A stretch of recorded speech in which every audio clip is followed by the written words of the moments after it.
Look out. Hey, this is Johnny Beane, and we are live. It's 5:08 p.m.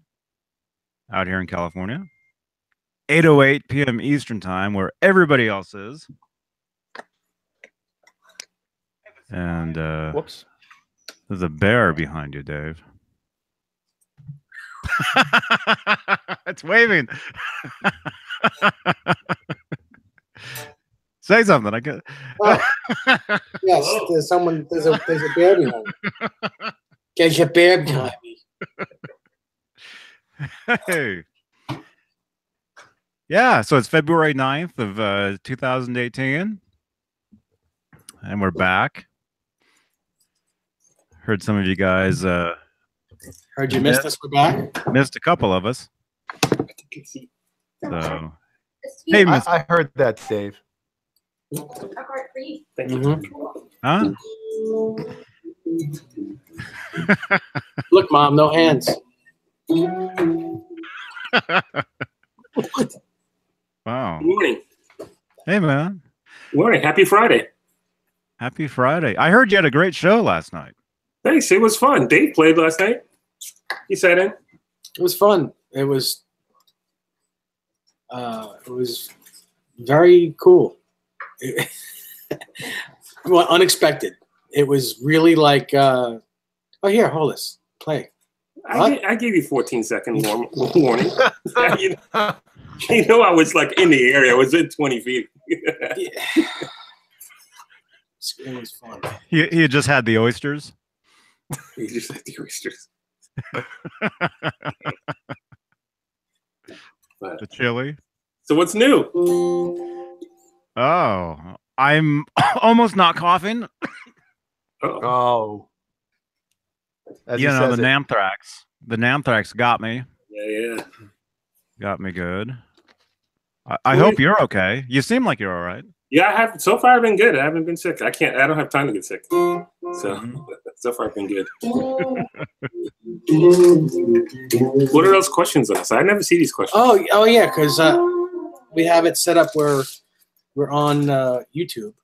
We're watching it from the YouTube app, but I have the thing off.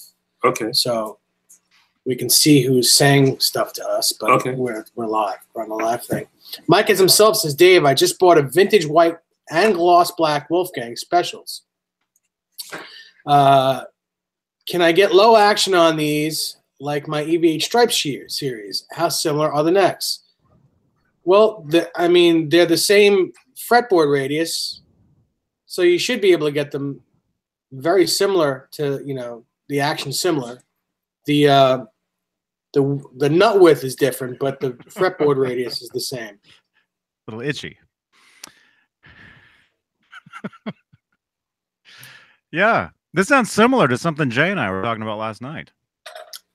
What were you guys talking about? We were talking about Wolfgang necks. Yep. Low action.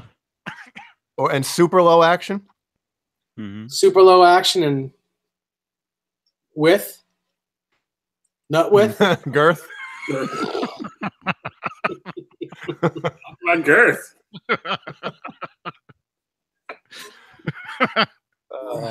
Steve Anderson, there you are. I apologize for having a bear hat on. I should have a Wolfgang hat on.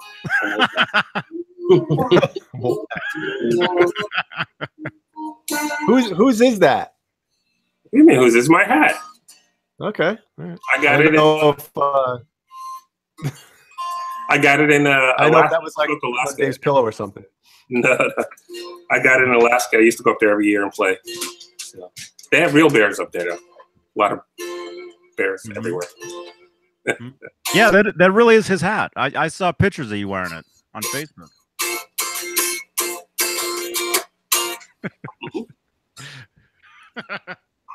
Hey, Jay, I'm still waiting for the quote. Remember you're going to send me that quote? Hey, I was waiting for Dave to send me the email. I didn't send it? No. Hang on. I should have asked. Yeah, my wife, when we were eating dinner before, she's like, did you ever send Larry that email? And I was like, no. And she's like, of course you didn't. I take full responsibility.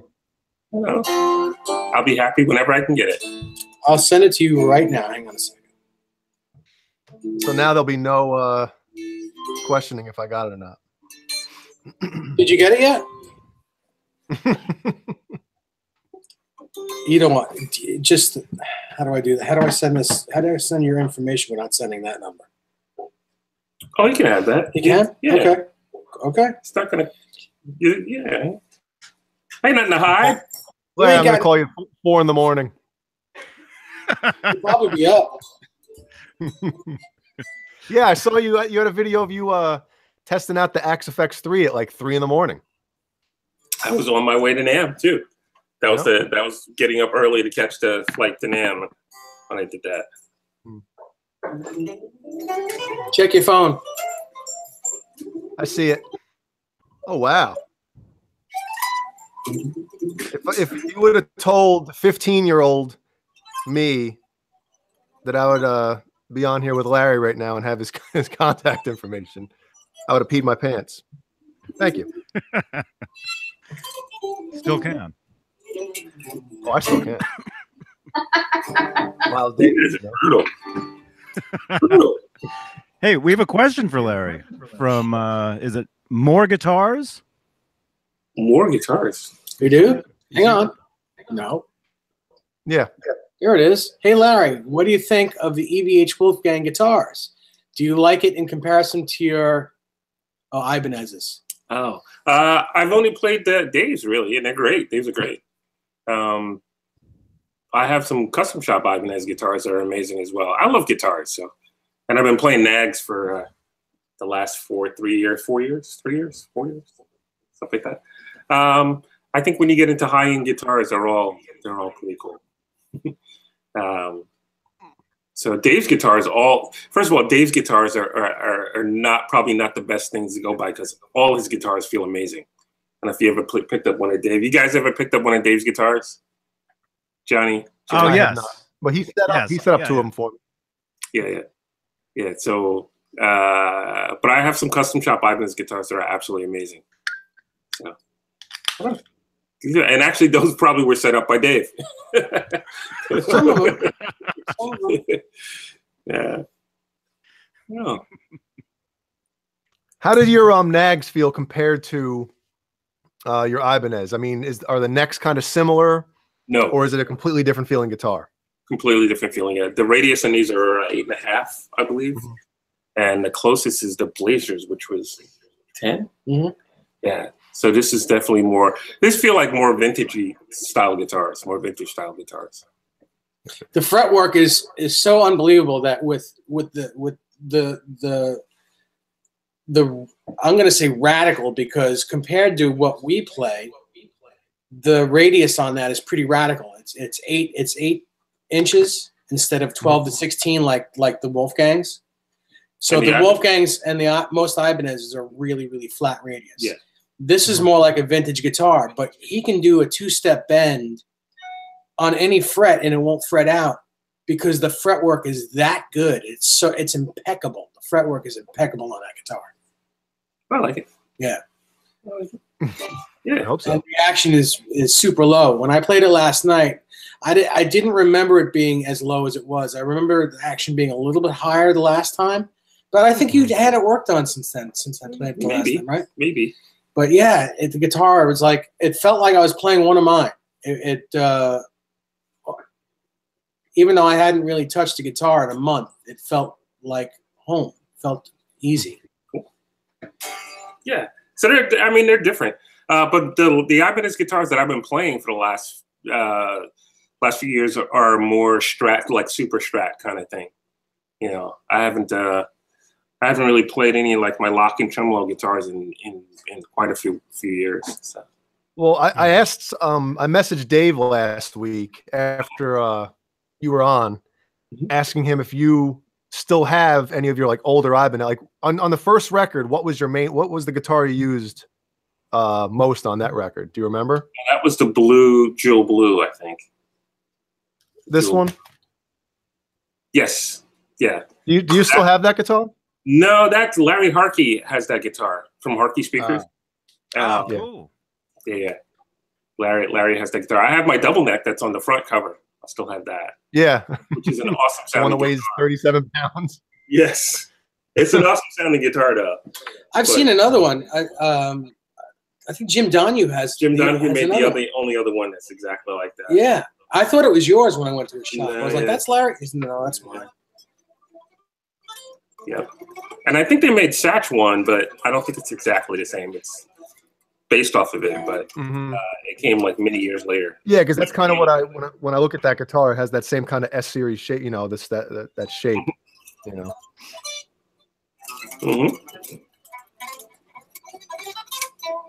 What do we got going on?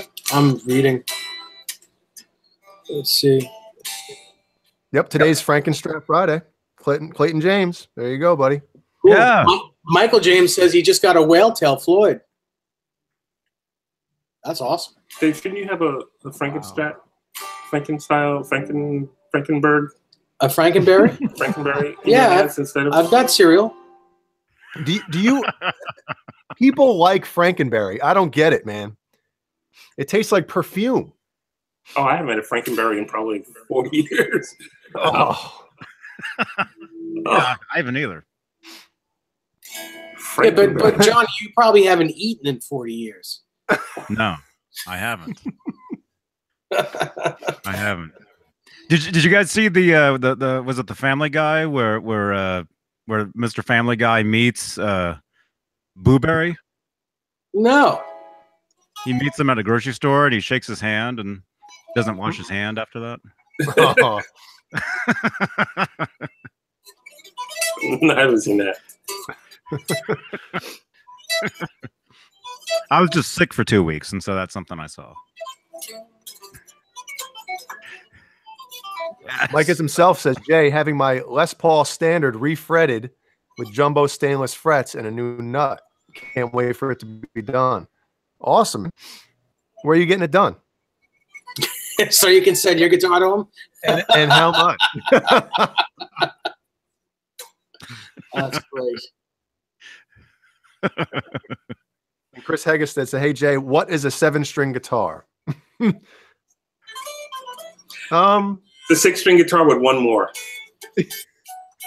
Or 8-string guitar with one less, right? Oh, yes.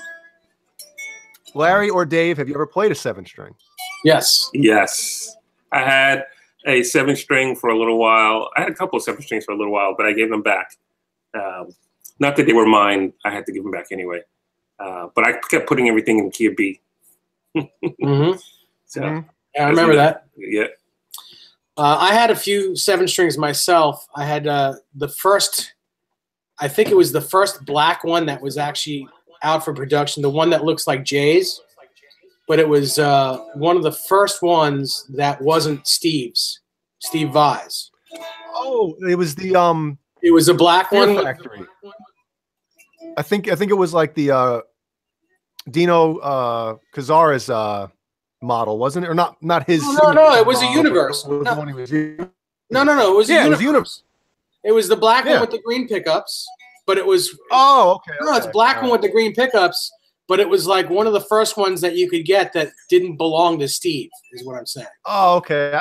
I thought you meant the all black one because they made one that Dino from Fear Factory was. Okay. Yeah, no, it was a Steve Vai one, and then I had a multicolored one, and then I borrowed number 6 that was used on Passion and Warfare for a little while. That belongs to a friend of mine. That Steve gave him the number 6 swirled guitar as payment for doing part of a tour. So it was pretty cool to play that guitar for a little while. I bet. Awesome. Hey, Bazik. Can you guys hear that? What? What? Did you pass gas? No. No, Ellie's going nuts downstairs. Oh, no, I can't hear it. Okay. All right, good. Steve Anderson says, David Nesdall, serious question. Was the Kramer 1984 a Pacer body, Beretta body, or something else? It was a Pacer body. It's the same exact body that the 5150 guitar is. Mm-hmm. Same neck? Yeah. Sort of? Yeah. Same headstock? No. Yeah, well, all the headstocks were slightly different. They're all made. They weren't made on a machine. They were all hand cut. Mm-hmm. Can I do an unboxing a second time? I got a package today from Fender, and after I cut it open, I was like, "Oh man, I should have waited." So it's already open. Want me to open it again? Put it back. Let us see you put it back in the box so you can do a boxing, and then tape it up. It's still in What'd there. you get? It's still in there. Back in box. Back in box. It's still in there. So here you go. I got some of this. Oh wow! You can't pop these, right? Oh yeah, you can. And then let me hide my address and stuff. Uh-oh. So I got You're looking up your address. an EVH strap, leather strap. Oh man! Is that the There's right that. one? Is that the right length? Oh, imagine they sent. Yeah, it's the 42. Mm-hmm. Yeah, I didn't get the down to my ankles strap. And then just for the heck of it, I got some EVH strings. So it's got 4 sets. So you didn't get the EVH lock clasp? Taff said they don't. He doesn't know if they're available yet to buy. So, but I have him checking when they'll be available. Oh, can you let me know, please? Oh yeah. Yeah, Awesome. we'd all like to spend $30 on something you can get for $2.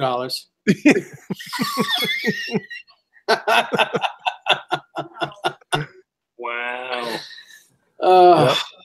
That was David. So that was the Nussbaum. second unboxing of the same I'm box. just saying, I call it as I see it. I always do. If you like it, good. If not, whatever. Mm-hmm. I'm still waiting for the ones from Dave's house. Oh yeah, the ones that are just still sitting in my drawer over there. What are they? The clasps. The one's holding his toilet together, holding the toilet seat down or up. Is that right? That's not funny at all, Johnny. How does he rust his guitars? Hey, someone noticed my shirt. Yeah, I don't know how to say his name, so I'm not gonna embarrass myself by saying his name wrong. Well, I'll say it. Where is it? The one that said Bill and Ted's Excellent Adventure. You noticed the Wild Stallion. Chiaki Hirohara. Hinohara. Chiaki. Okay.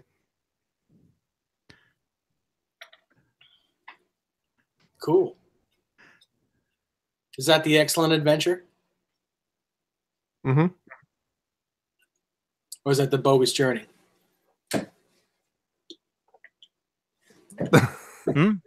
Are they in the same band? They're supposed to be making one. Do they when they what do they do? They get in a time machine or what's? What? You've never seen the movies? Well, not since I was like 4, so no. Oh, not since I ate. So you saw it before it came out. You actually took the telephone booth, went to the future, and watched it. Do they consider themselves on tour though while they're going through their adventures? Because they're a band, right? So if they're together, they're on tour. They're not a band. Are they a band? Oh yeah, they are a band. Wild Stallion. Well,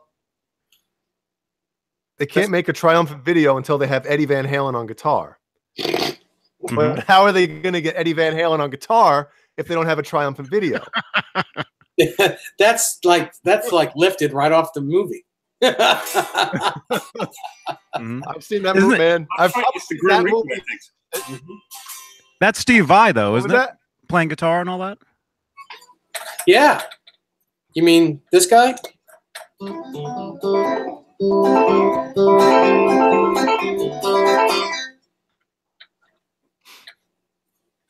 Huh? Cricket?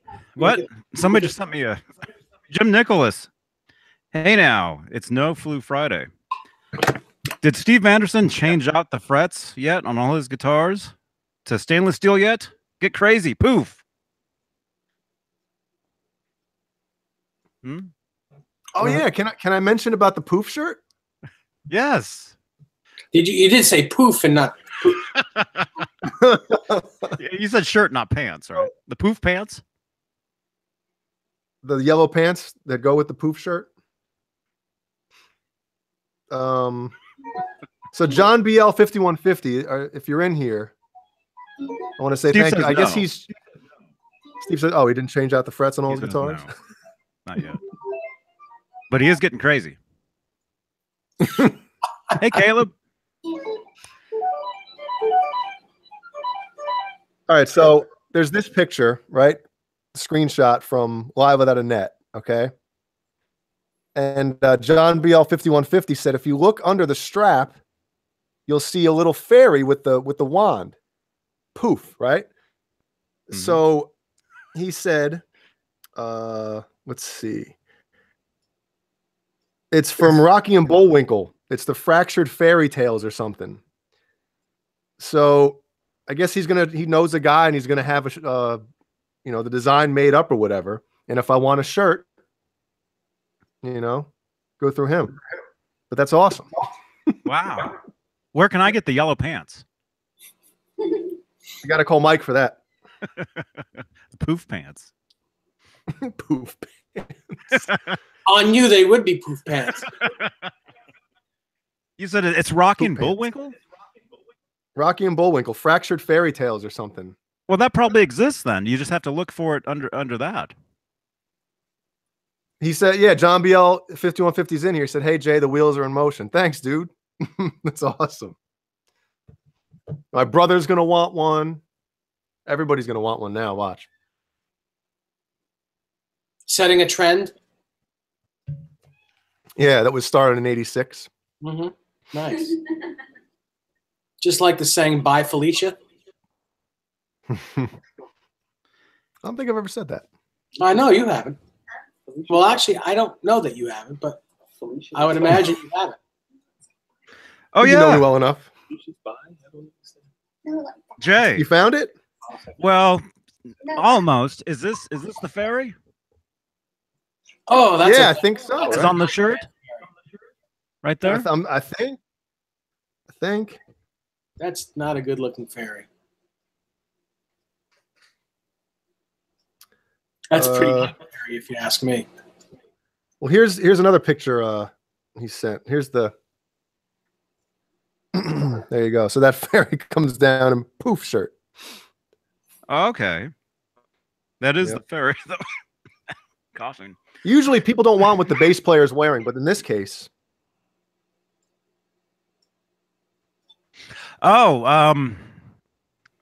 Michael Smith. Thank you again, Michael. He mailed me some of my my stuff that I had to leave with him. Oh, look at that. Did Michael thank you for getting him sick? he's sick now too. Here's a poof. Is this the same? Is that like the same show? I don't know. Looks like the bad guy in Rocky and Bullwinkle. But yeah, It kind of has an outline in blue. The poof. The poof has a. oh yeah. But hey, Michael Smith, thanks for sending me this. Cool. Right there. That was I got that from Michael at the NAMM show and didn't want to take it on the plane. Well, you know, Larry, when you get stuff signed at the NAMM show and you don't want to fold it and you don't want to bend it, and because then it's just worthless. And gear. Well, You got to go to NAMM with an empty suitcase.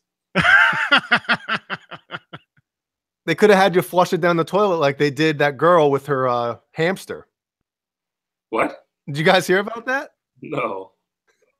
Some girl On a came out, plane? went on the airplane with a support hamster or something they call it. And they told her it was okay at the gate. And then when she got onto the plane, they said, you cannot have that on here. So they flushed it down the toilet. Ah, Oh, A wow. No. live hamster? Yes. Wow. That's not cool. No, not at all. I would have got off the airplane, even if Yeah, it was me in too. mid-flight. In fact, I would have made it. I would have made a big stink about it first. I would have. Yeah. I would have been the guy that gets in the no-fly zone. No, Mhm. no fly because of it. You used to make a big stinks, right? Well,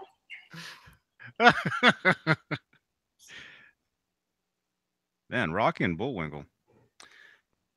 Now I'm looking at all this.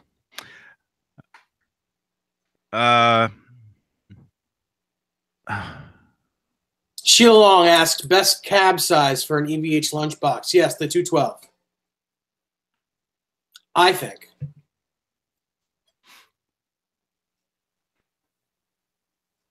Mm-hmm. Oh yeah, just I think with anything. Although Larry, what did you? Oh, what cabs do you use, Larry? Like last night? Oh no cabs. Yeah, it's funny, Larry. I watched the you had a sound check Facebook Live going, and you're like, look over here, there's a Kemper. Look over here, there's 2 Axe effects. He's like, and you're like, no amps on stage. It was a guitar event, and it was like, the prog rock guitar event, and 4 guitar players, 4 guitar players. Yeah, and no amps really. Although I forgot that Joe was using a Black Star, but I believe that's a modeling amp he had. Mm-hmm. So, but in general, with real amps, I do prefer 212 cabinets. I have a really cool old Marshall 212 cabinet that I have with a Plexi. Dave, you never seen that? Oh, you saw it in my studio. I saw it in the studio. I never heard of that. Mm-hmm. Yeah, it's cool. Yeah, 212 sound not too much. The bass isn't like crazy exaggerated in a 212 cabinet, which some people like that really low end. You like, but it's great when you're standing in front of it, but it's absolutely unusable recording and live. You gotta get rid of some of the low end. So if you have all that low end, that's great, but you're gonna have to make room for the bass player or the bass and other guitars. You gotta get rid of some of that low end. But it sounds great by itself. It's the 412s, but I like 212s. I had a conversation with Andy Timmons about that too. That's why he likes the 212s. Oh, cool. Mm-hmm. Do we have more questions? Yes, Eduardo. I use a Fractal AX8. I was using last night and live because basically I can get on a plane with it. It sounds great. I used to use the rack mount XFX too, but it's just easier to move to move around with the AX8.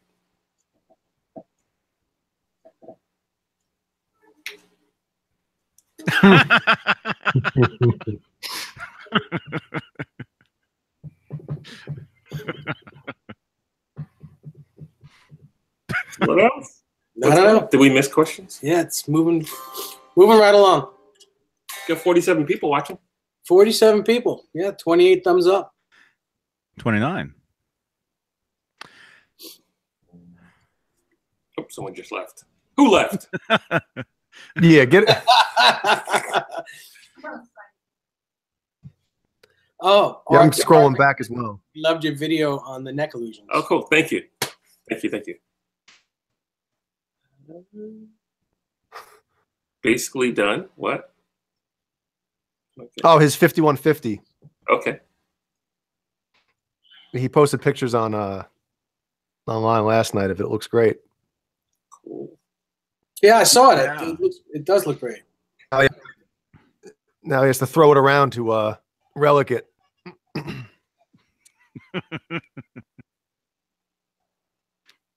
Throw a bunch of finishing nails at it. At a 5150? Mm-hmm. That's crazy. That's insane. It's insane. It's as crazy as a So Larry, when you were and yellow pants. Larry, when you were at NAMM, did you see a guitar company called Relish Guitars? Oh, I've tried their guitars maybe 2 years ago when they first brought them around.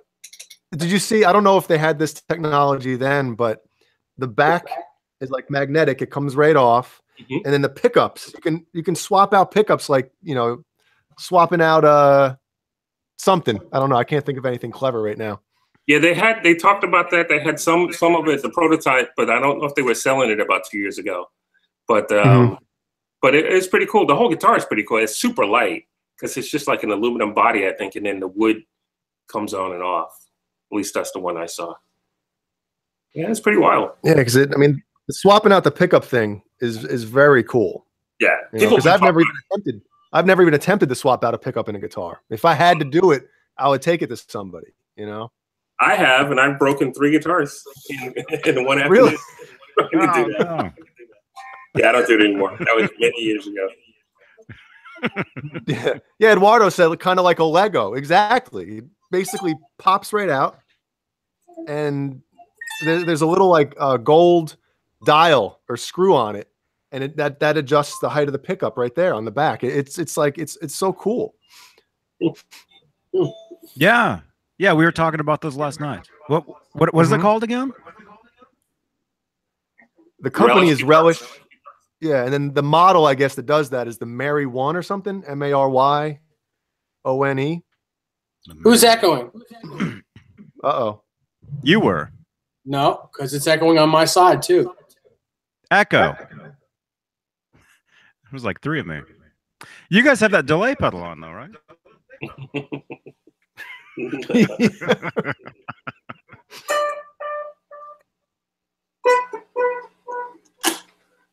Biggle says, "Hey Dave, I have an EVH Wolfgang Japan.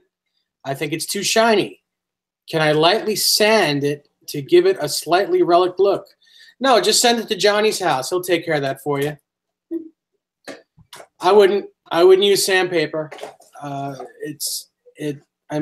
depending on if you want it to look like it's been beat up, for real, or if you want it to look like a fake relic, sanding probably is not the right way to do it. Mm-hmm. Or just put like a big orange hoodie over it. Hey, look. There's the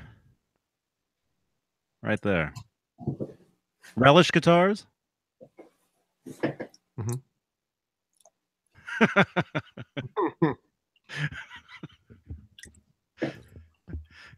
Yeah, Mr. BH. Is that Bruce? Yeah, somebody's echoing.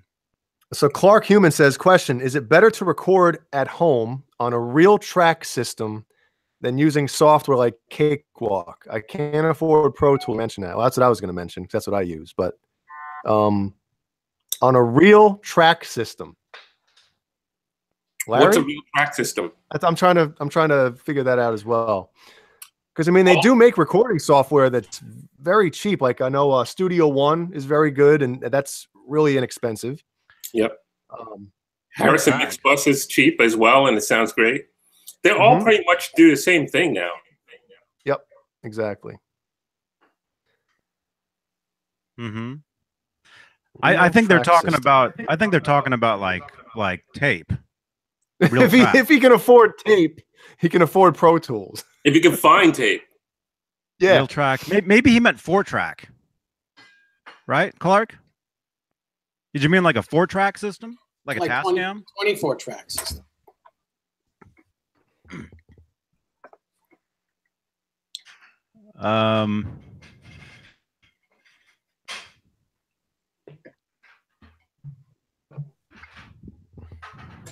Yeah, I can't quit Pro Tools. I tried to get away from them a couple days ago.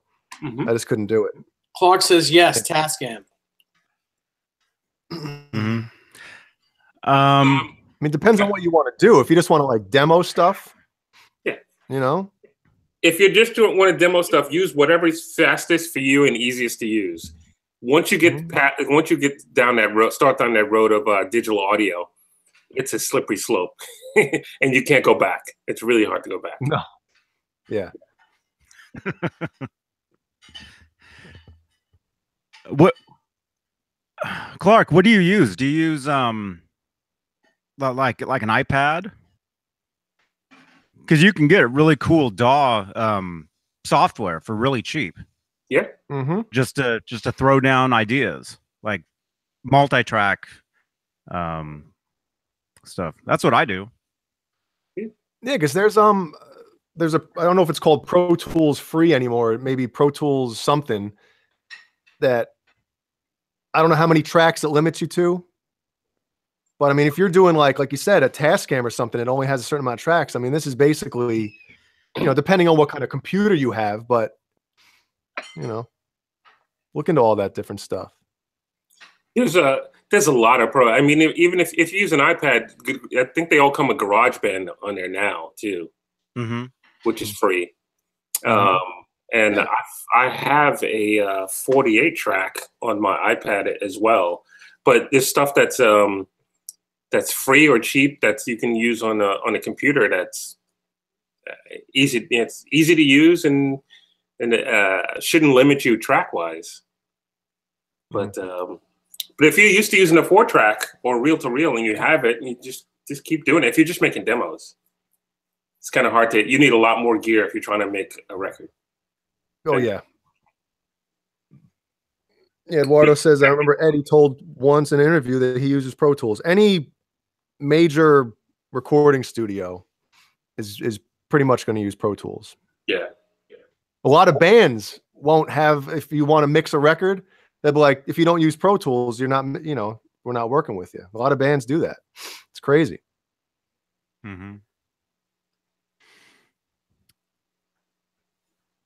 Music Creator 6 is what he's using. So and yeah, he's Music Creator 6. I haven't heard of that one, but a lot of that stuff is very, very, very similar. And yeah, Clark is saying maybe a Tascam 4-track would have a better sound quality. If you're using cassette, it really depends on what you're putting into it. What kind of microphone. It all of it comes down to your microphone. Thing is, with what he's using, he's very limited after the signal goes in. And like fix it in the mix. Yeah. He wouldn't be able to really do too much of that. No. I did the sorry, I had to turn my camera off. I did the Tascam 4-track thing for years and years and years, and there's only so much you can do. You put, like, let's say you want stereo drums, 2 tracks are gone for that, and then put bass on another track, and then usually I would bounce that onto another cassette, a high bias or whatever, and I'm talking cassette, and then from there, you add a guitar, whatever. But it's just the more you bounce, the more noise you get, and eventually, 9 times out of 10, you end up with just garbage that you just can't do anything with. But it's cool to listen to, 20-something years later. Yeah, I have some old tapes that we used. I had either a Fostex or a Tascam. I can't remember now. Was my first recording thing, and there's some tapes in a box in the attic or above the garage that had some stuff. And I don't have a 4-track now to listen because it records at a different speed. So if I listen to it now on a regular tape deck, you had the one where it plays back faster, like you're recording faster. You know why that is, right? You know why they do that? To get better quality on the cassette. Yeah, as long as the tape, it's the molecules or whatever on the cassette. Yeah, I'm actually learning. Like 44.1 or 96. It's like, or 48, whatever. Yeah. But the problem with those cassettes, you can only play them in the system you recorded them with. You can't play them through anything else. You won't be able to hear what's on them. But I would use whatever you're used to, but try to learn the digital stuff, on the computer, on the iPad, whatever. And once you get into that, you won't want to go back. It's all good. It's all good.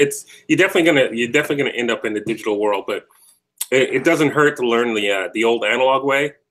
But so you can take advantage of, you understand what you have when you get to the digital world. Well, did you ever watch the interview with Randy Staub, Larry, when he was working on the Black Album with Metallica? No. like he said, because that was all done on tape on 2-inch.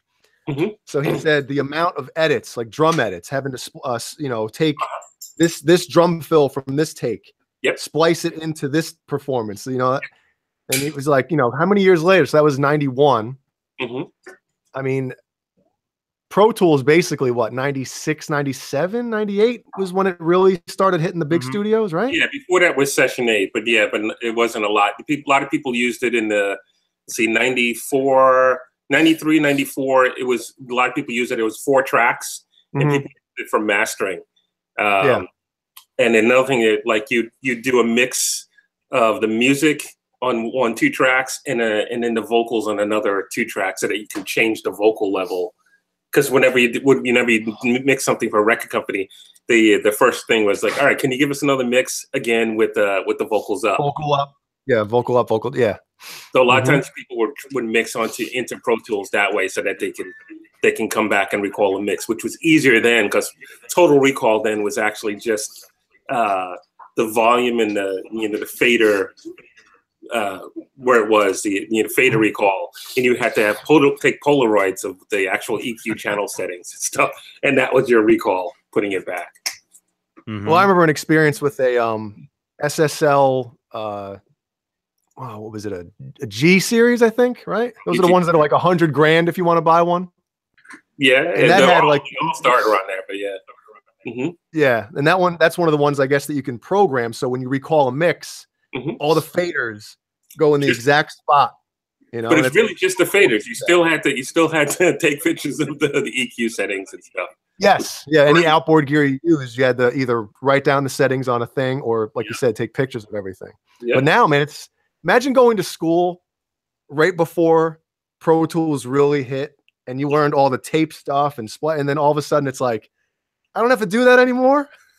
Yeah, but it's still good to appreciate it, though. I'm telling you, it's really good to learn that stuff, and then you really appreciate that you can do all those drum edits and stuff like that in a matter of minutes. Yeah. So. Because when you listen back sometimes to those older recordings, like here's the isolated drum track, you can totally hear the edits with the tape. It was like, oh, I hear that. It's pretty cool stuff. And there's a lot of that in the old Van Halen songs. If you hear a lot of those isolated tracks of the guitar, the bass, the drums, the vocal, especially the vocals. You hear, especially the vocals. Yep. You can hear breath all gets all cut the off or slices. something. Yeah. Reverb cut. Yeah. Stops. Yeah.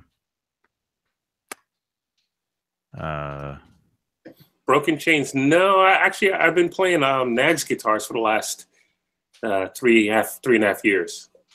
But and then before that, I was using the my Ibanez guitars. That I was playing were using the Wilkinson Trio, the tremolo VS 300, I think it is.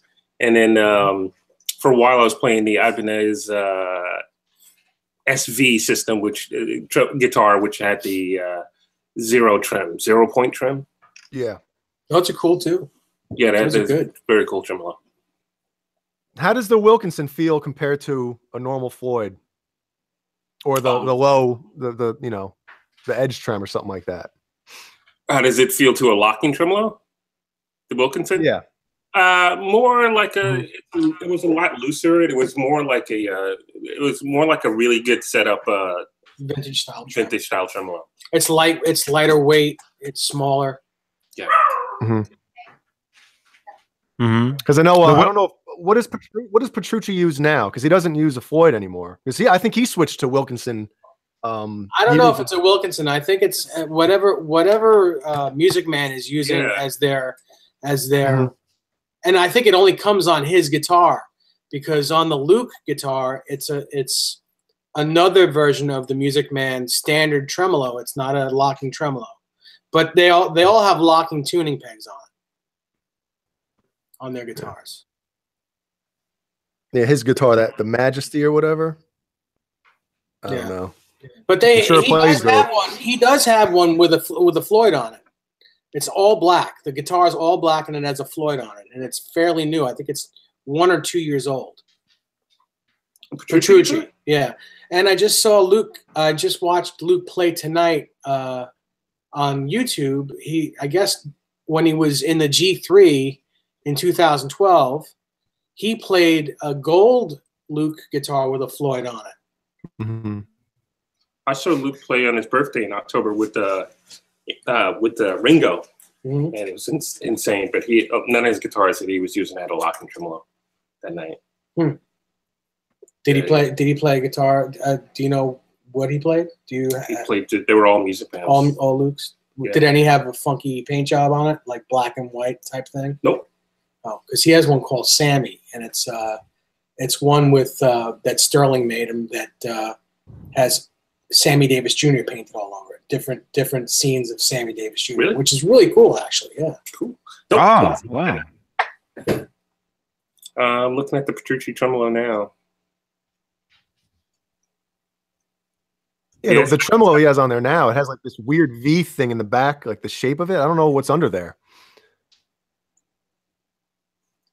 It looks like it has some sort of covering over it so he doesn't rip his fingers apart. You know,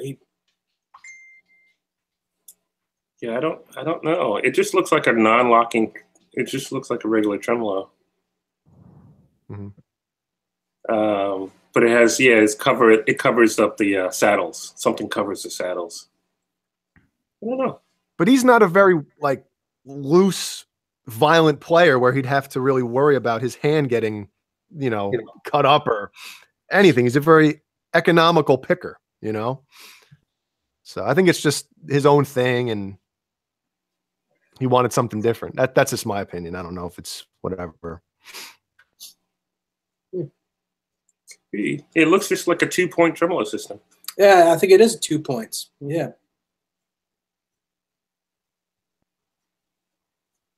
I still love his lead tone from but look at Words, JP16. Look under JP16, or do a lookup for JP. Is it JP16? Music Man JP16, and that one I think has a Floyd on it. Oh, that's 160.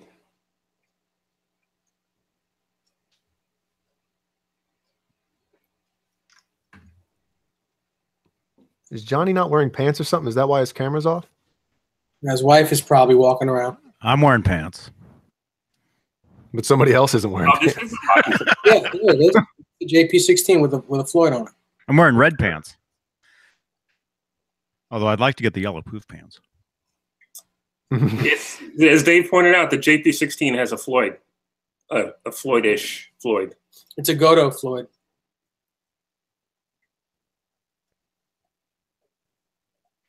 What color is that guitar?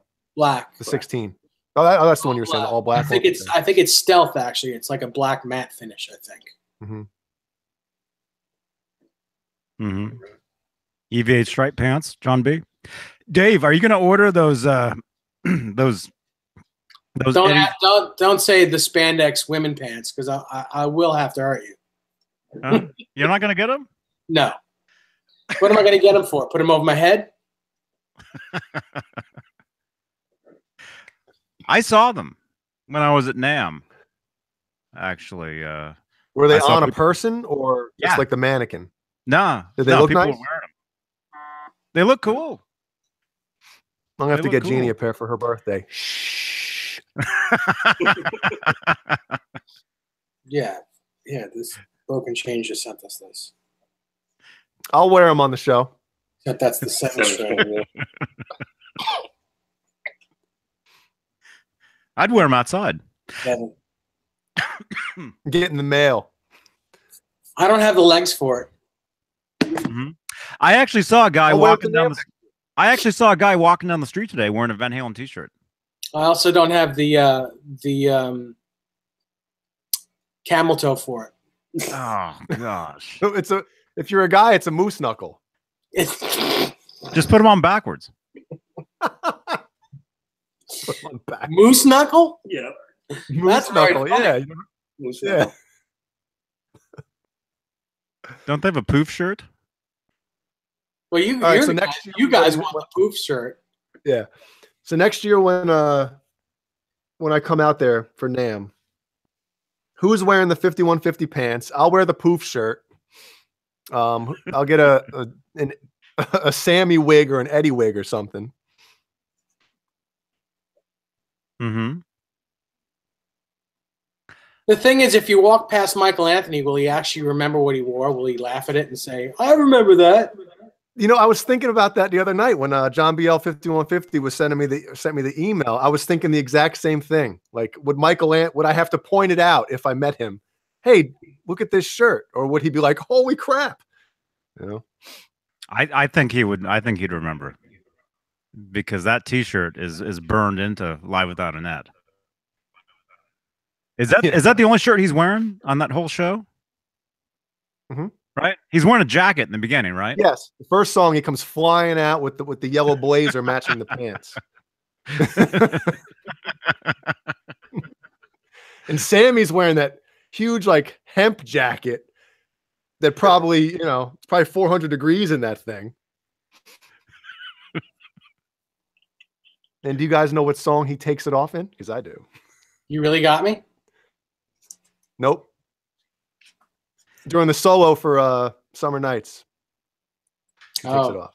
I figured he took it off in the song that's not even on the video. No, because he's wearing it. He's wearing it in the oh yeah, that's right. They opened with "You Really Got Me" in the first song. You wouldn't know that if you didn't go to that tour. Which is the second song. That's right. Mm-hmm.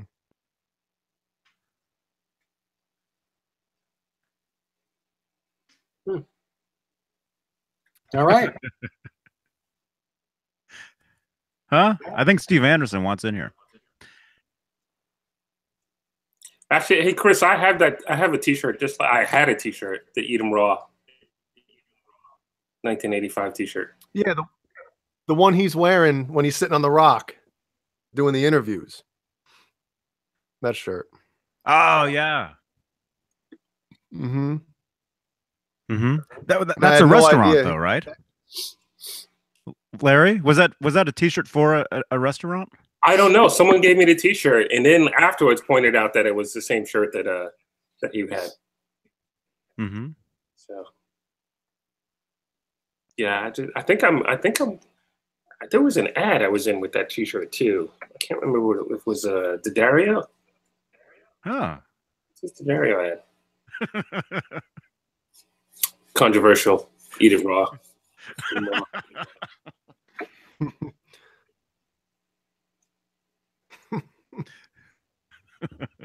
That's a nice swirl. Yeah. That's cool. It's an R. It's an old R. Is it an R or an S? Yeah, it's an R. Oh, yeah, it is. Yeah, it's an R. Someone's sending Dave pictures of guitars, no? No, it's on my Facebook. Oh, it's on your Facebook. Yeah. Cool guitar. You might like this. You might like to see this, Jay. Oh yeah. Mm-hmm. Like I said, when the time comes, I'd like to swirl my black and green universe.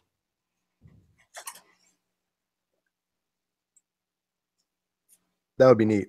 Yeah, sure. Trying to find a video here. Let me see.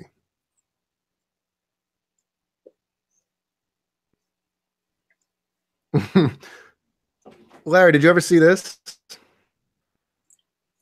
Let me see here.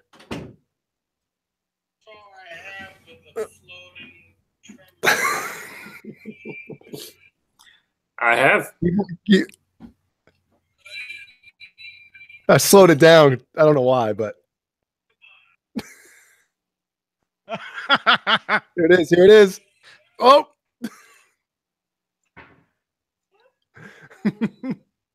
What was it? A face that I made?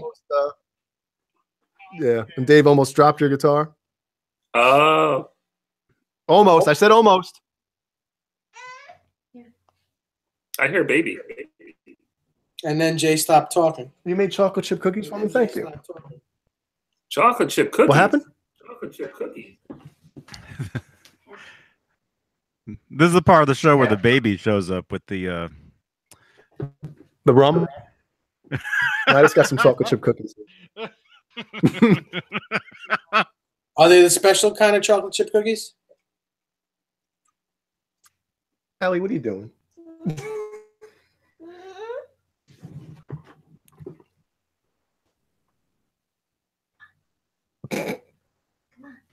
Ellie, you can't be on TV yet.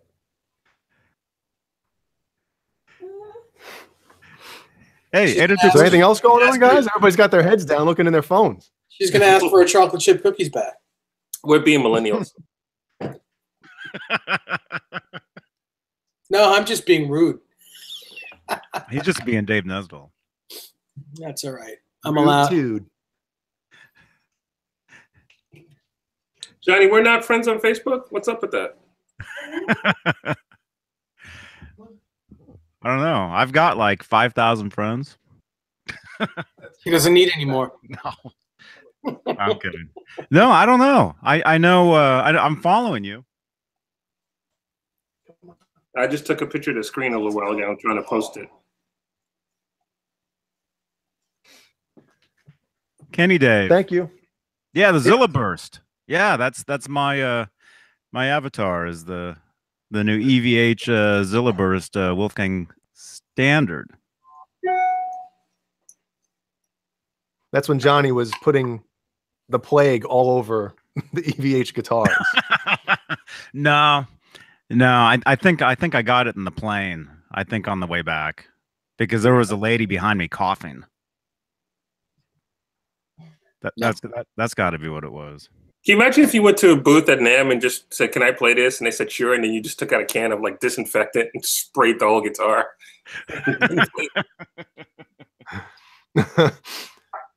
Well, I'm thinking about having a little having a bottle of this stuff like hanging off of my belt loop or something when I come there next year. Because man, I don't like touching anything anyway. Yeah, I usually have that stuff in my pocket. Actually, and then of course when you go to the signings, you know, you see that stuff sitting there on the table. Yeah, you know, I think Michael Anthony had some of that sitting there. Surfing with Jay's Alien. Hey Douglas.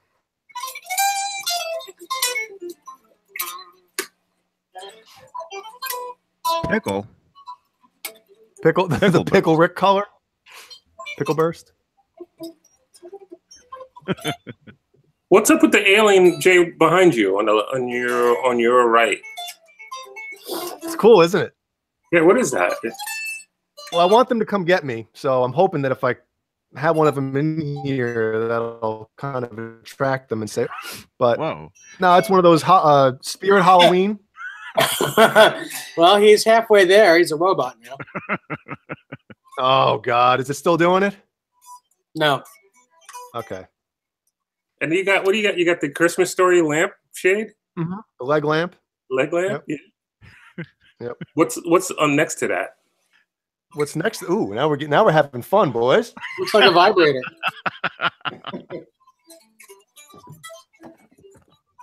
I got these guys sitting here. Oh wow.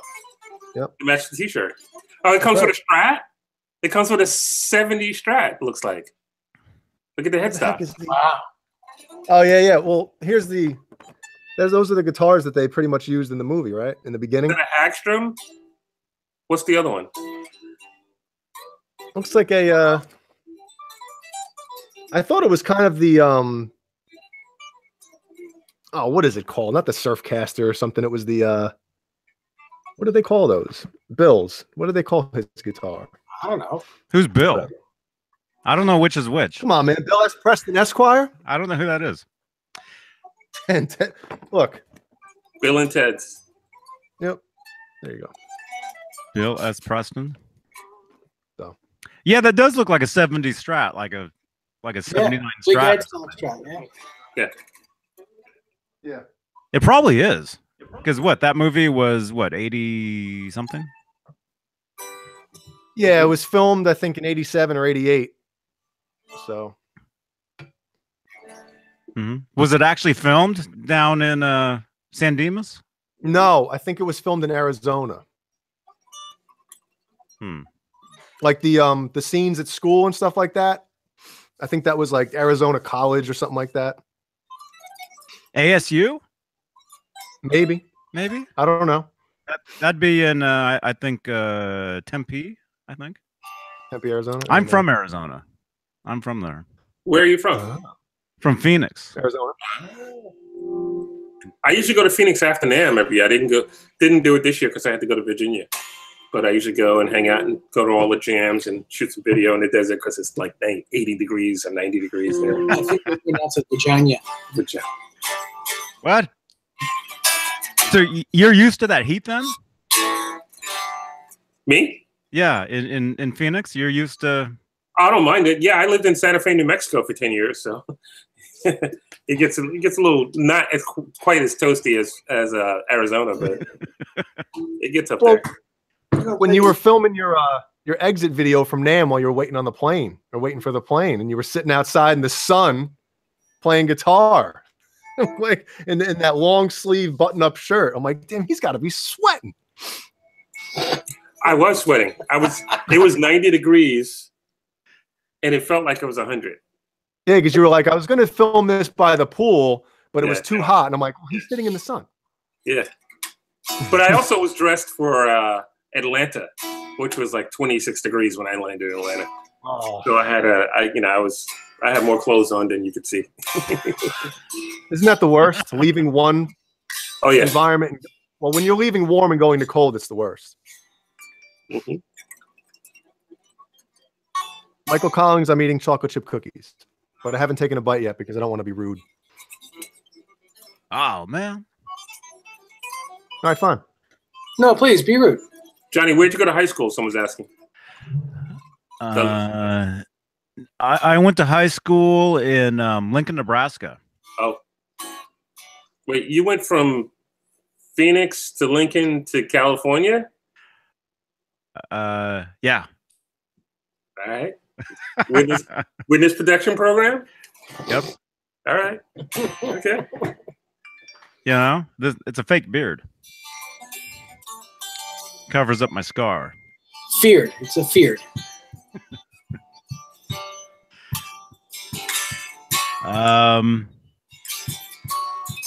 Do you guys want to see Steve Anderson's new guitar? Yeah, why not? Send him in. Send him in here, will you?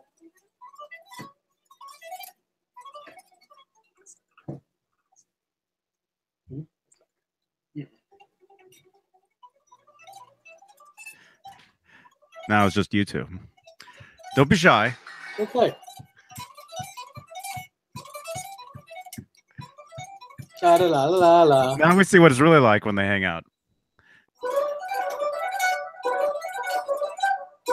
You really want us to hang out?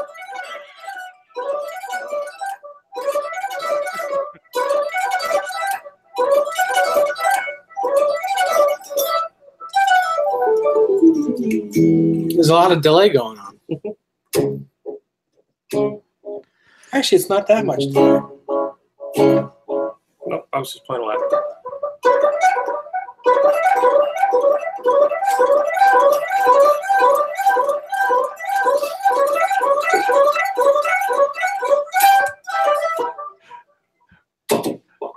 So Larry, what do you do? What do you do for a warm-up routine or anything like that?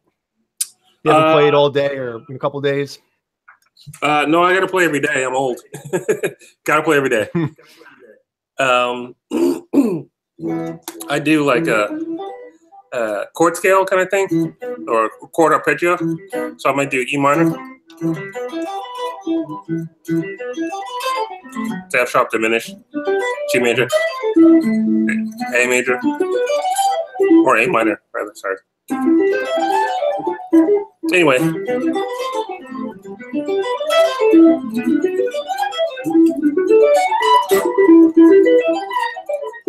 Really sloppily right now.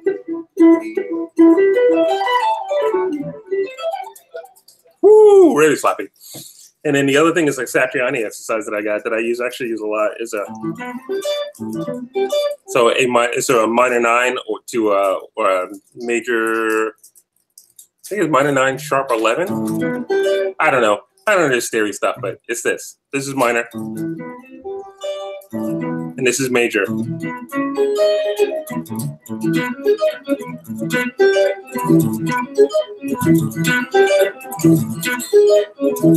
So I'll do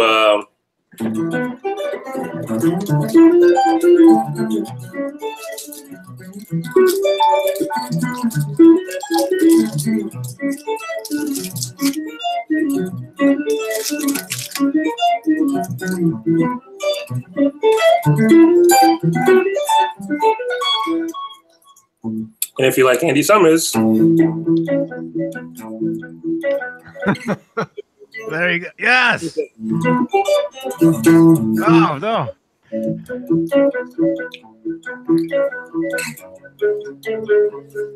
what Def Leppard song was kind of based off of that first edition? I don't know. Yeah, they talk about on the classic albums. The Phil Collins plays that, and I forget what song it was that he mentions is kind of like, and I'm like, oh my god, I never realized that. I don't know. I'd be curious to find that out. Someone Google that, please. Okay. Do you do any stretching? That's Or it. anything? I mean, that's one note per string. I'm not talking about like that. I'm talking about like actual, like some people do the whole, this and all I this don't do weird that. I have to stuff. stretch my whole body.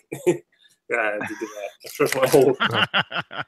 But no, I was watching something on Nita Strauss when they asked her about her stretching routines or warming up, and she basically said if you hold your arm out to the side and just kind of turn it, it kind of stretches, I guess the whatever muscles or tendons, whatever's going on in there, and it kind of loosens that up. As far as all this stuff, they say, some people say that that's a bunch of baloney, but whatever works for whoever. Yeah. I don't know. I'll play stuff like that, and a lot of, actually, the thing that gets me coordinated is funky rhythm. So.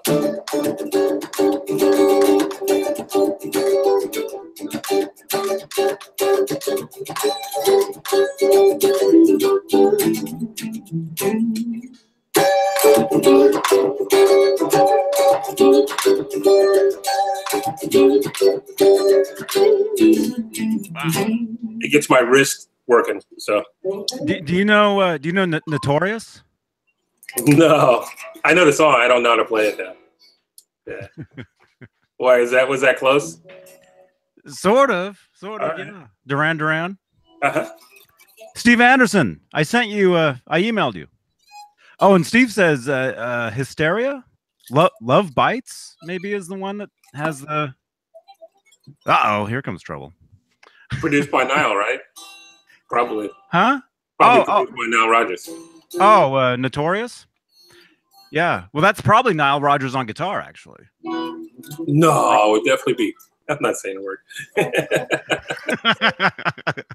Hey, Steve. Producers don't play on other people's records.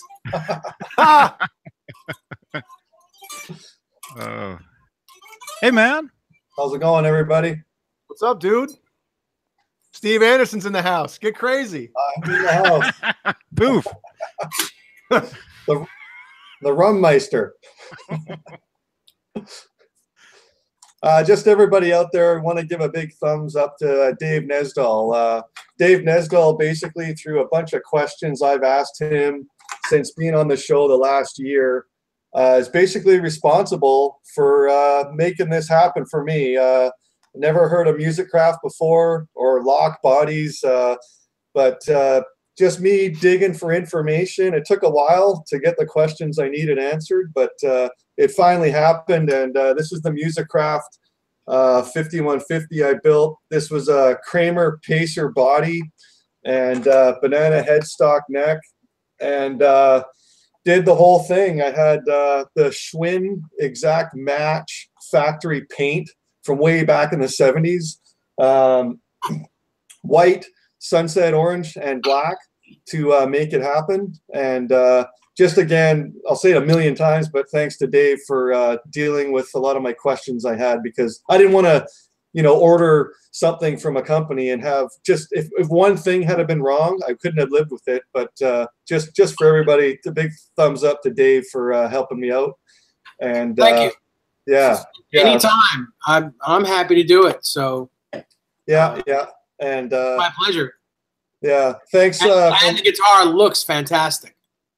Yeah, I worked really hard I'm so on it. glad. I'm so glad that you opted not to relic it, because no one really keeps them pristine.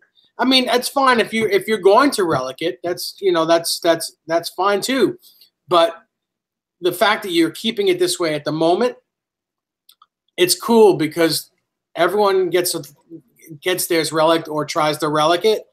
It's nice to see a new looking one every once in a while. It's just nice to see a new looking one. Yeah, I guess my idea, I mean, it's my first one, as you know, Dave. So right off the bat, it was kind of, okay, what did it look like when it was handed to Ed back in 1983, I guess. So, yeah, I had one of the guitar magazines, I think Young Guitar, where Ed's in the red suit.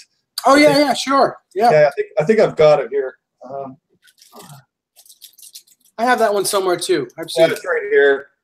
Yeah. So this is it, everybody. So this is the idea that I basically had. And Dave had mentioned it too, that he might do a build. Like, what did it look like when it was basically brand new with no relicking? For me, looking at it through the years, it's always the black stripes seem to me on the edges just seem to keep fading away in time. Every time I look at it through the years. Yeah.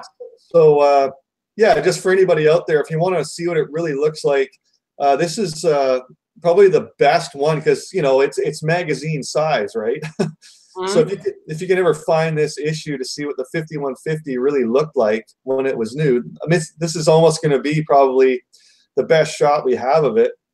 And I had mentioned, anybody out there, I mentioned this to Dave on a question. There's this black stripe that runs sort of top to bottom right behind the Floyd, and then there is this sort of black mark near the bottom, and like I kept looking at it in other photos and I thought it was actually a black paint stripe, but because I have this issue now, it is definitely a cigarette burn, because when I looked at it live shots in '84, it looked like a paint stripe for sure. And I was going, wow, like I see all these replicas through the years, no one has that on there. Like a lot of things get missed, right? So so that was a good shot of it here that confirmed to me, okay, that's a cigarette burn. Yeah, just because when I look at other replicas of it, it seems like it was something that was always missed. But yeah. Well, Caleb is getting his, I guess he's ordering his body for his 5150 build in a couple days. Oh, there you go. Very cool. Jay, why are you I was munching on cookies, being rude. But I'm back. Yeah, Larry, thanks very much for sort of letting me on here. I know this is sort of your time on the show here. No, it's not my time. I'm just a guest at Dave's house. not just a guest. Just a guest at Dave's house today. So Larry, looks great. Yeah. So Larry, you're actually staying there, like sleeping there tonight? Yes. Oh, there you go. Whenever he's in New York, he comes here and stays here. Oh, okay. By the way, did you get the little piece of chocolate in the note? Yes. There was chocolate on the pillow last night. It wasn't chocolate. Piece of chocolate on the pillow with a note. Anything you need. Just... Those aren't pillows. No, they were pillows last night. They were. Hey, Tim Pierce. Tim Pierce. Not the Tim Pierce you think. Different one. Caleb will not be we thought he was the Tim Pierce the first time we met him too. He is a Tim Pierce. Okay. And he's our Tim Pierce, but he's not the famous Tim Pierce. Yeah, Dave, thanks for the information about the Kramer 1984. So you guys know, with all my guitars, I usually have a backup. So the 1984 I'm going to build will be the backup to this one. Cool. Yeah. Man. Yeah. Do you have enough paint left over? No, not the white. Getting the white on there originally took a lot of effort. So I'll be getting another can from it's the website I talked to you guys before about. It's called cooleststuff.com, and they have the exact match paint. So yeah, you know, if you don't feel like spending all that money on that old Schwinn paint, just get the Duplicolor Wimbledon white. Wimbledon Right, yeah. white is the right shade of white. I guess you call it a shade, or is it a pigment? What would white be? Pigment or shade? Pigment, right? Yeah. Usually guys don't care. Whatever. It's white. Well, I'm colorful. So. No, what did Bob Ross call his favorite? I almost said shade of white. Yeah, what is it? Uh-huh. Well, I don't know. He had a couple. I love watching Bob Ross. Mm-hmm. Titanium white. Yes, titanium white. So Johnny Beane, can you tell us about this jam you're going to on Sunday, and then you have a gig coming up? Can you tell us more? Oh my goodness. Somebody saw my tweet. No. Fluffy bushes. Hey, Michael. In the 80s, that was acceptable. Something wrong with Fluffy Bush. Well trimmed would be better. Completely gone is better. But anyway, go ahead. Sorry, I'm trying to cough without talking. You know, it's tough. Every other word, Jay knows. Yeah. Anyway, yeah, I've got a gig next month. Dave's passing out. Oh, we're passing out. See you, Ben. Dinner time. Or John B. Whoever's leaving. See you, Ben. See you guys.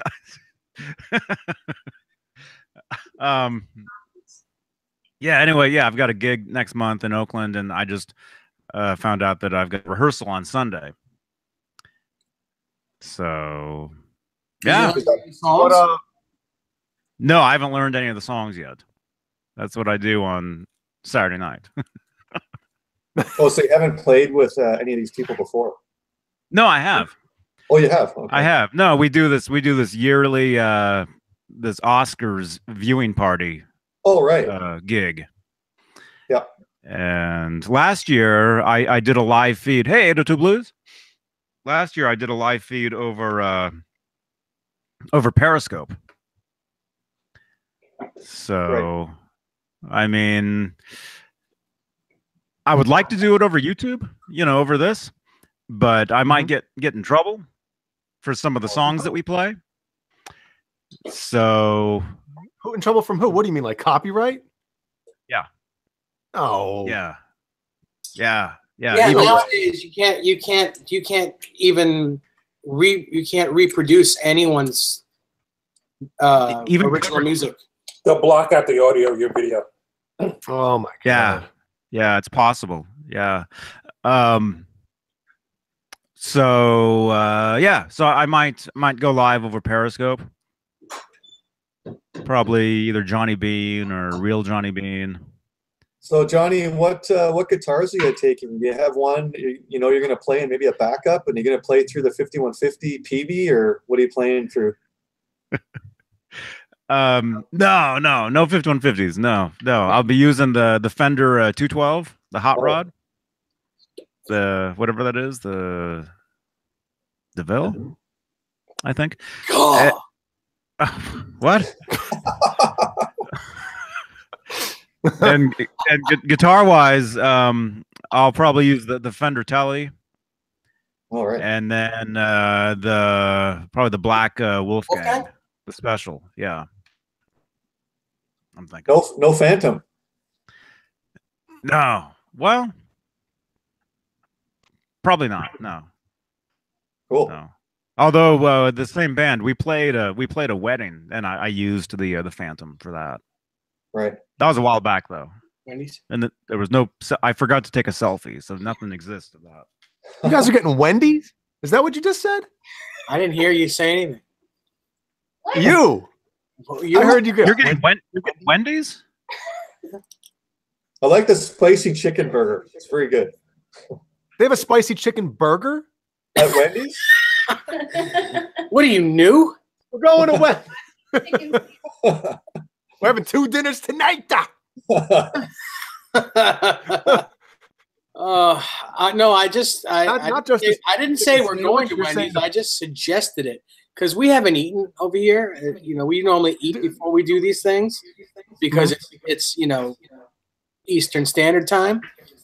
But I didn't know we were even going to be on tonight because I thought we had other plans. Like we were going to go out to dinner. Larry had plans. We all had plans. Mhm. But they fell through, and Larry was like, "So are we doing a show?" I said, "Well, they are, but okay." So Yeah. that's what happened. So when you guys were talking, and then you know, then Desiree said, "I'm hungry," and I said, "I'm hungry." Well, there she is. Together we were hungry. And There. I said, "Wendy's," and she said, "Yes, Wendy's." She's hot and juicy. So no one ever turns down Wendy's. All you have to do, Wendy's. Yes, Wendy's. and you got to get the new mushroom burger. The mushroom burger. That's the jam. Mushroom burger. Man, I'm telling you, this Don't do shrooms. no. No. The secret- it's the secret inside mushroom that's really the best part of it. Is it a portobello? I'll get the mushroom It burger is. without the mushroom. It's portobello, yes. The portobello burger? Yeah. Portamento? No, portobello. Portamento. Just don't get the chili. Don't get the porta potty burger. That's not good. And certainly don't go to the Port Authority burger. No. Cricket. Yeah, that was a dad joke. James, So wait. The hot juicy. ahead. When you guys were talking about the whole copyright thing with YouTube, you know, I was talking to Johnny. This was like maybe 2 months ago. We were talking about this.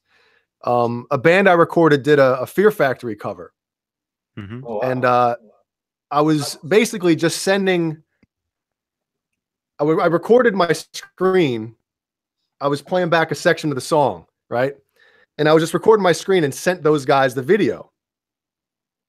So then a couple months go by, and somebody in their like Facebook group or something was talking about the song and saying how great of a cover it was and all this stuff. So I asked the band, I said, "Hey, can I post that clip that I filmed of my computer screen?"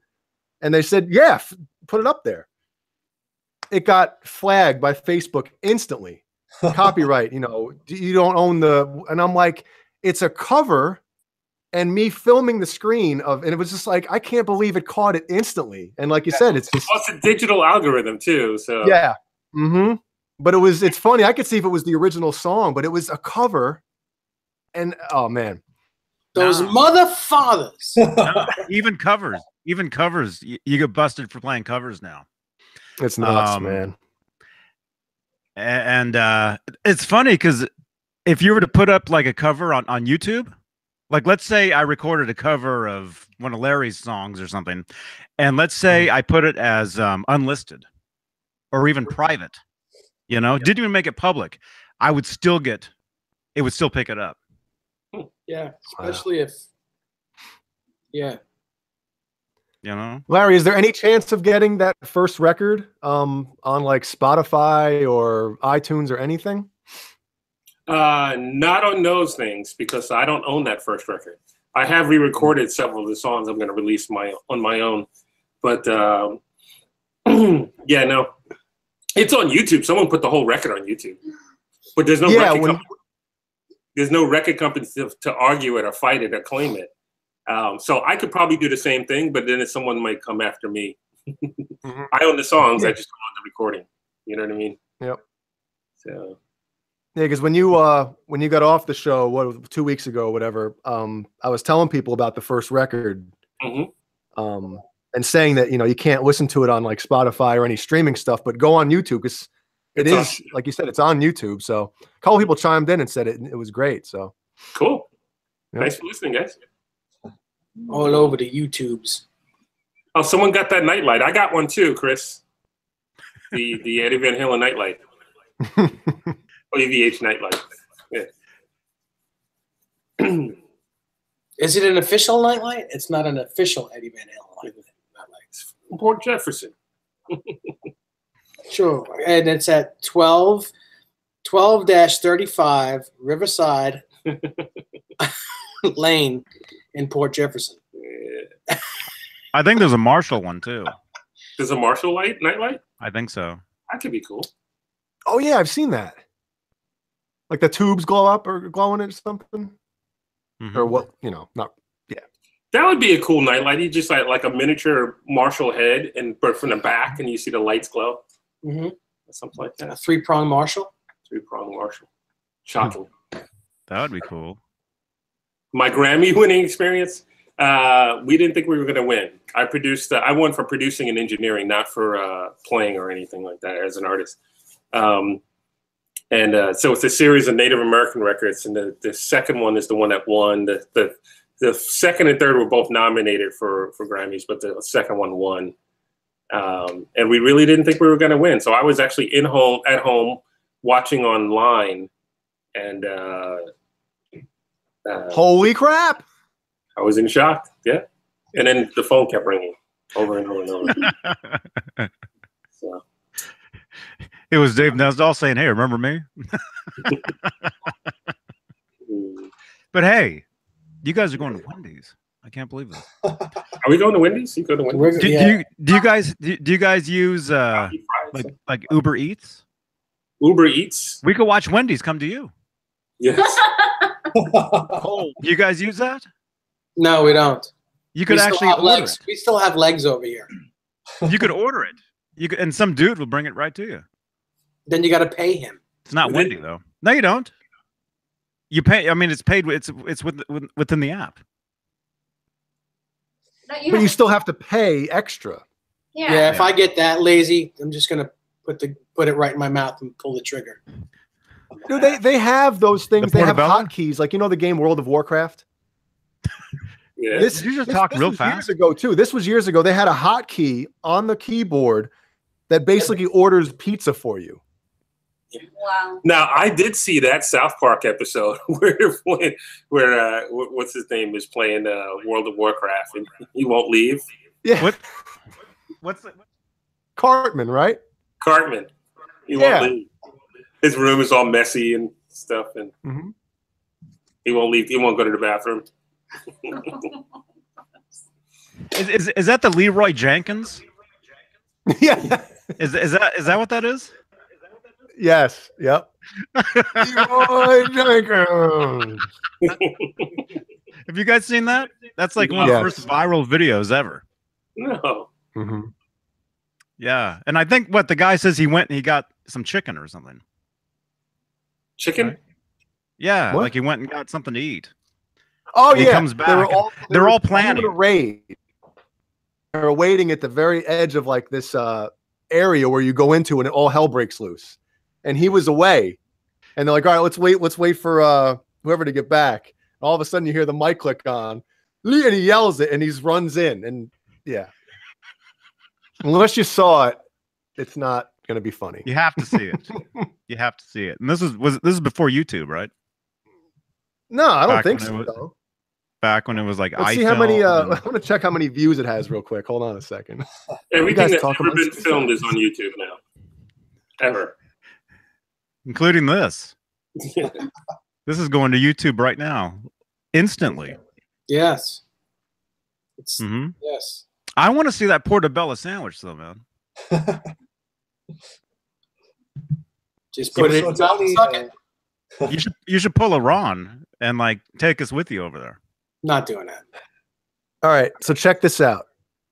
The original Leroy Jenkins video was 11 years ago. Okay. Wow. It has 46 million views. I hope that's monetized. Yeah, I was going to say, safe to say that made a lot of money. and then there's one that came out 3 years ago, the HD remix, and it has almost 10 million views. Oh, Larry, I like that. Is that your screen or that's an app? Well, so I'm drinking on the job here.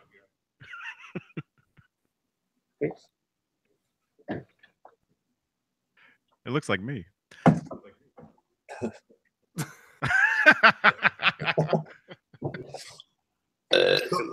Oh. I drank and he burped. So, Johnny, I haven't spoken to you since NAMM. Johnny, was there a guitar at the EVH booth that you looked at and said, "Oh man, that's awesome"? But then you picked them all up. Was there another one that when you picked it up that sort of went, oh wow, this is amazing? Was there anything like that, or? What? No, they're all cool. He does that. They're all cool. They're all cool. The one that I liked the best was the Ivory Special, the new one. Oh, okay. That one's solid. Nice. And actually, there's a lot of video of Caleb playing that one. Right. I don't know if he put it up. It might be on his channel. But Caleb's favorite one is the gray, or the whatever color it would be, the gray silvery the gray style. the USA model, right? The gray. Yeah. But did they even have that guitar there? Did they have a gray one? Yeah, he was playing. Yeah, that's what he was playing. Oh, he was? He was playing that, and then eventually one of us picked up the guitar later, and the whammy bar was like barely hanging on. You know, like it'd become like super loose. Where is Ron? I think he's getting ready for a party. I think Ron and Pete and all those guys, I think they're going to see a Van Halen tribute. Is that tomorrow night? Yeah, that's tomorrow night. What is it? Is it Van Hagar? Is it? Yep. That's the one. That's the name of the band. Mm-hmm. It's a Van Halen tribute with Hagar. Hagar tribute. Yeah. They don't play. Do they? Do they play? Do they play any Can I start rock? that again? Did they play any rock? Exactly. Thanks. I have no idea. I would imagine they play. I would imagine they play the Roth era songs that Sammy sang. I saw them doing a Facebook Live a couple months ago, or a few months or whatever, and it was all mostly like Hagar. the Hagar. It's because their singer, he looks like Hagar. So are those guys from the Boston area where Ron lives? No, or? they're from New York, I believe. They're just they got a gig up there. Right. Cool. So talking about eating, Johnny, who's this? That tweet was going around about pizza, and who is? It's National Pizza Day. Yeah. So Leslie Pfeffer, she was talking about pizza and said, as long as you don't eat it with a fork and knife. And I said, I responded with, I do. I eat my pizza with a fork and knife. It's against the law in New York. That's it. It's also against the law to pick your toes in Poughkeepsie. What? Yeah. Well, because we were talking about pizza, a couple weeks ago, with Michael Smith. Yeah, and talking about, you guys were all saying New York pizza is the best. There's nothing. Well, I said Chicago, but then I got lambasted for saying it. Yeah, and you should as well. You should. Well, I'm from Chicago. I'm from Illinois, so what do you expect? You know. Well, then you can't say anything until you eat New York. I lived in New York for how long? Yeah, but since from Ray's 88 to count. 2010. 88 Ray's to doesn't count. 2010. There is no such thing as original Rays. Original Rays, what? What? What? Stop that. Larry, did you know anybody from the record label Grudge Music that lived in New Windsor, New York? No. I mean, by the way, you know Jeff Miller passed away, right? Jeff Miller. He was the guy that signed me. Oh, really? Yeah. Oh, man. Sorry to hear that. Stop that. Stop that. Well, the reason I asked, dude, with the ding. What? Yeah, I got to get a bell over here. Stop that. The reason I ask is because the way that I got your CD was if you notice, where is it? Isn't there a punch out on this somewhere? Oh yeah, right there. My brother was doing pool service for a guy that worked at the record label. Oh, really? Yeah, and he gave him a box of CDs and said, "Hey, this is a bunch of stuff coming out. You know, check it out." So, you know, I don't know. I didn't know if I don't know where any of those guys lived. Okay. Yeah, I don't know. Cool. Yeah. And if I do come to NAMM next year, I don't usually ask people for autographs very often, but I'm going to bring this. And if you're there, can you please sign it? Sure, absolutely. Okay. No, I'm not going to sign it for you. So funny. I was hoping you would Yeah. balls. Yeah, No, I don't know why you're so nice. You were so nice. You were just like the nicest guy. Yeah. See, Can't you tell him to go F himself? Come on, this is New York. This is F in New York. he's like, I am not here with these people. I only say that because Johnny's not at his post. Where'd Johnny go? I don't know. Went to walk the dog. Do you still talk to how do you say the drummer's name? Yves Gerard? Is that Yeah, Yves Gerard. Yves Gerard. Yeah, I talked to Yves the other day. I was asking him because I'm playing Nag's Guitar Clinic next Thursday up in Eastchester. So I asked Yves, I said, how far are you? He said 111 miles. For some reason, I thought he was closer. So, yeah. Because I always loved his style. Yeah, Yves great. Drummer, yeah. And he went to Music and Art. He went to Fame High School with all these other drummers that are all, they're all friends of ours now. They're all doing amazing stuff. So, great drummers. You know who Larry played with last night, though? You told me. Mike Boyko. If anyone who knows Mike Boyko, from the band Scatterbrain, from the late 80s, early 90s, man, the show last night was off the charts. Off the charts good. I mean, Larry always plays good. And no matter what band he has backing up, it's always good. But last night was like the best performances of all the songs I've ever heard. It was crazy good. Crazy good. And I'm not saying it's because he's standing right next to me. If he sucked, I would have said he sucked. But he didn't. And the show didn't. It was amazing. Glad I practiced.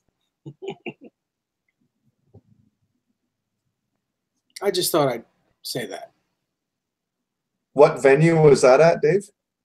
It was a venue called 89 North, and it's a great venue. It's in Patchogue, New York, out east on Long Island, and it's a fairly new place. I mean, it's been around for, I guess, the last 5 or 6 years. It's a humongous stage. It's a great PA system. What do you say? About 800 people comfortably in there. It would have been nice to do it 800. I'm saying on a Thursday night.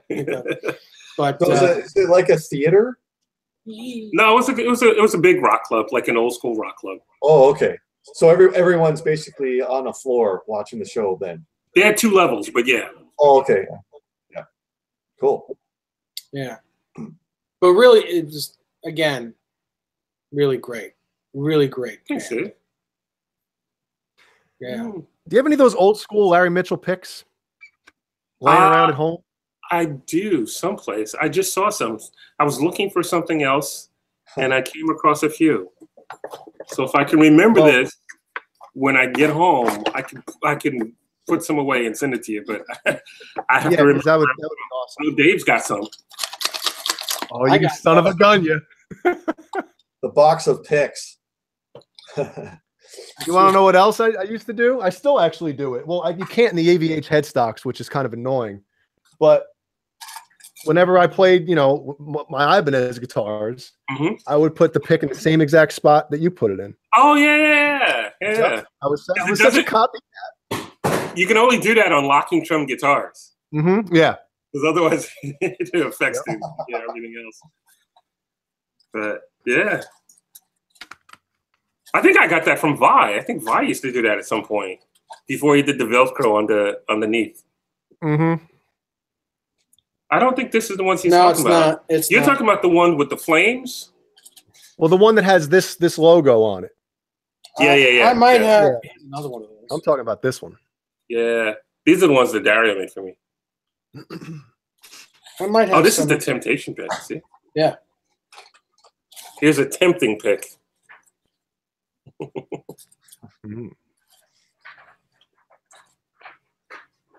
I might have a couple of those. Yeah, I'm serious. The other day a week ago, I was in my house in my studio looking for something else, and I came across a group of those picks like in a little Ziploc bag. But now I don't remember where that was. I would love to have even just one, and if it's used, that's probably even better. Hopefully, it won't smell. Do you have one, Dave? I'm looking. I think I do somewhere. How old is this one? Oh, that's from 3 years ago. 3 years ago. I like this one. Oh, look at that. That's kind of cool. Where'd you get that? Where'd I get that? Over here. I don't know where. Jay, if you send me that Where you put it. the quote and send me your address, I'll send you whatever. I'll find some stuff. Awesome. Thank you very much. Sure. I got all kinds of cool stuff in here. Dave's got. I got pics from everyone in here.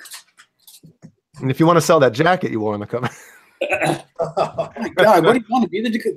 Jeez. I love that jacket, man. That jacket's in my mom's closet. Because remember, I'm from the era. I used to sit in my room, listen to CDs, and stare at the album cover, the liner notes, everything. That's what people used to do. Nowadays, nobody does it. So I used to analyze every little detail about the artwork and the pictures and everything. Yep. I grew up There's with another albums. Temptation pick, but this is a. It's a Temptation. Oh wow! I've got a lot of them. I remember these. Anything else, Jay? Yeah, no. Am I fanboying out too much, guys? I'm sorry. Oh. I have a purple Temptation pick.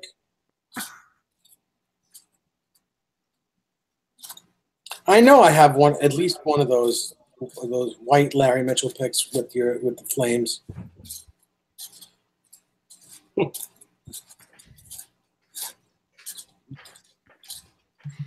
Johnny, speak. Bark. Johnny's back. I'm here. Oh yeah, we just had a major Earthquake. it was horrible. Yeah. I'll tell you what happened after we're done, but yeah, it was awful. This is cool. That's scary. The Andy Timmons pick? Yep. Oh, Andy look gave at it to that. me when you guys played together at BB King's. He gave that to Oh me. wow. That's classy. Isn't that cool? Yeah. Andy Timmons, he's one of the coolest dudes on the planet. This is actually one of Greg's picks, Greg Allman. Sorting through Jeannie pick. just called me. Jeannie called me a fangirl. You're such a fangirl. I just got a text from her downstairs.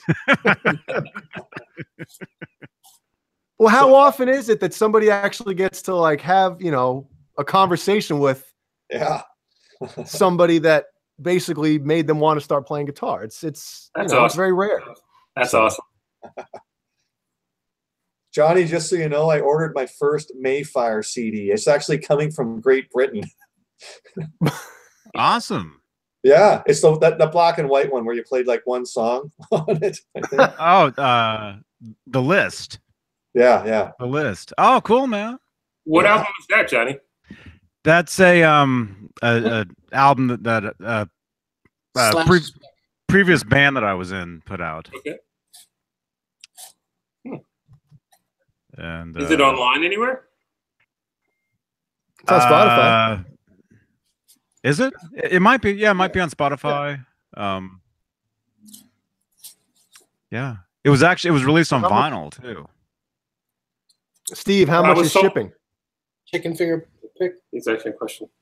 I'm actually bummed that my record never came out. My record was the first record Grudge decided not to do vinyl on. Oh. I was really bummed about that. Because when this first record, you're just like, I want it to be vinyl. I want an album. I always pictured having an album, and then they said no. We decided not to do any albums anymore, just CDs and cassettes. Mm-hmm. Oh man, I remember way back in the day. It was exciting just to get, to put a CD out, just to have your own music on a CD. But now that's like nothing. Now it, Yeah. But vinyl's pretty cool. I mean, that's really cool. Yeah. Do you even own a record player? I do. Me? I don't. I don't. No. I do. The only vinyl that I have are like albums that I've recorded. That's it. And I don't open them. I just leave them in the, in the package. Mm-hmm.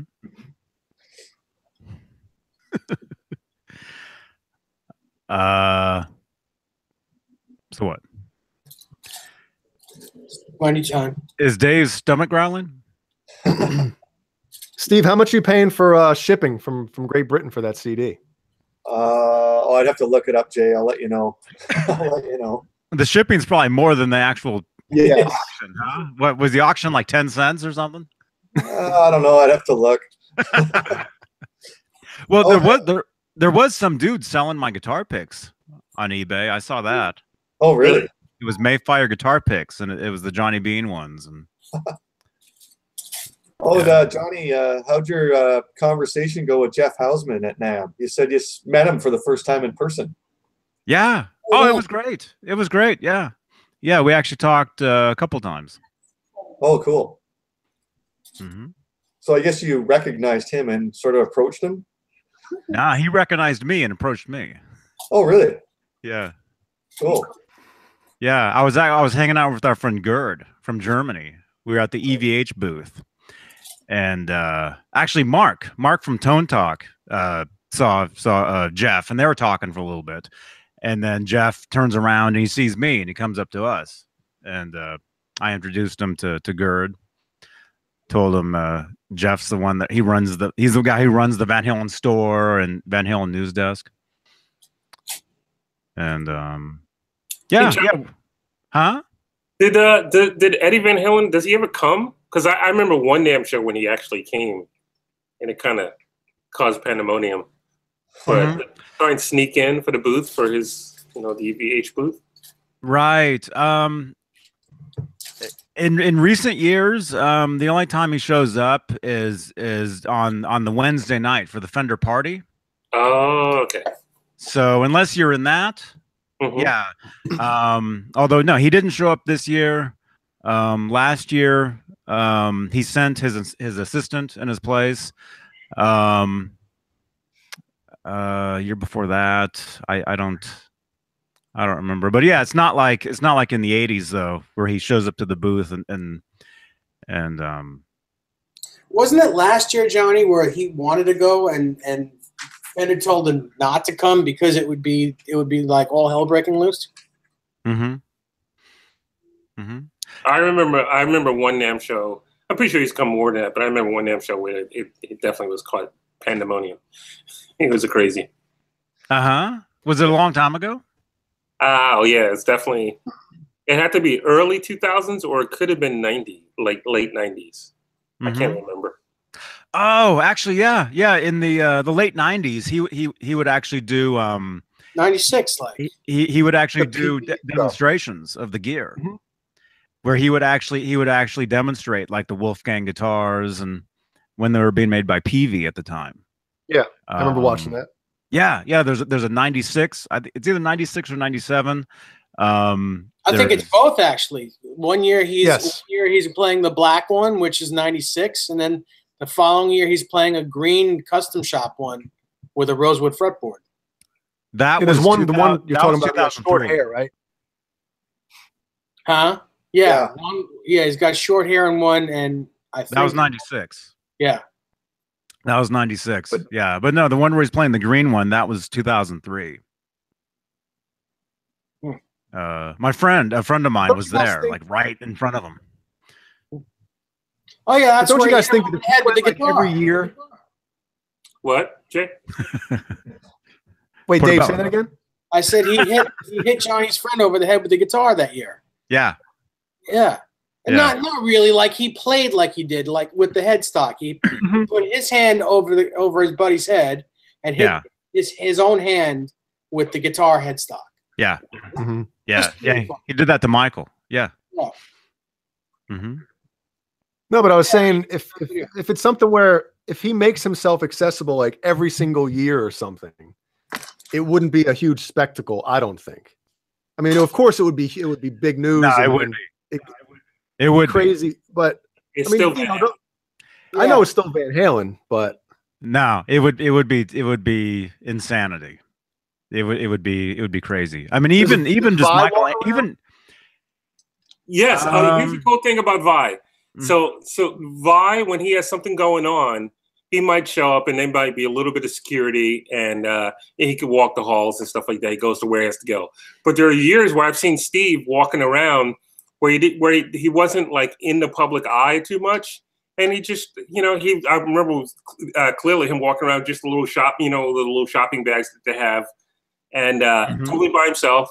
And actually, there's a year where I won Dave knows this, I won a Reunion Blues guitar case. It's like $1,000 guitar case, leather tooled, Southwestern themed, and I won it by putting in a business card in a fishbowl. And the companies really want you to. They want people like buyers or people who work at stores to win those, so they can help promote the product and become dealers and stuff. So they don't really want artists to win those. But I won it fair and square. I was a little obnoxious about winning it too, because I knew it was mine from the start. But when the guy was filling out my the little form to get out of the NAMM show with it, first Vernon Reed walked by and he's like, "Hey Larry, what's going on?" I said, "Hey Vernon, hey man, I'll talk with you a little later. I'll be back." And the guy's like, "Wait a minute, Vernon." He gives Vernon this card. And when Vernon walks away, he goes, "How do you know Vernon Reed?" I said, "Oh, from Brooklyn, Queens. I know, from New York and stuff." And then Doug Wimbish walked by, the bass player from Living Colour.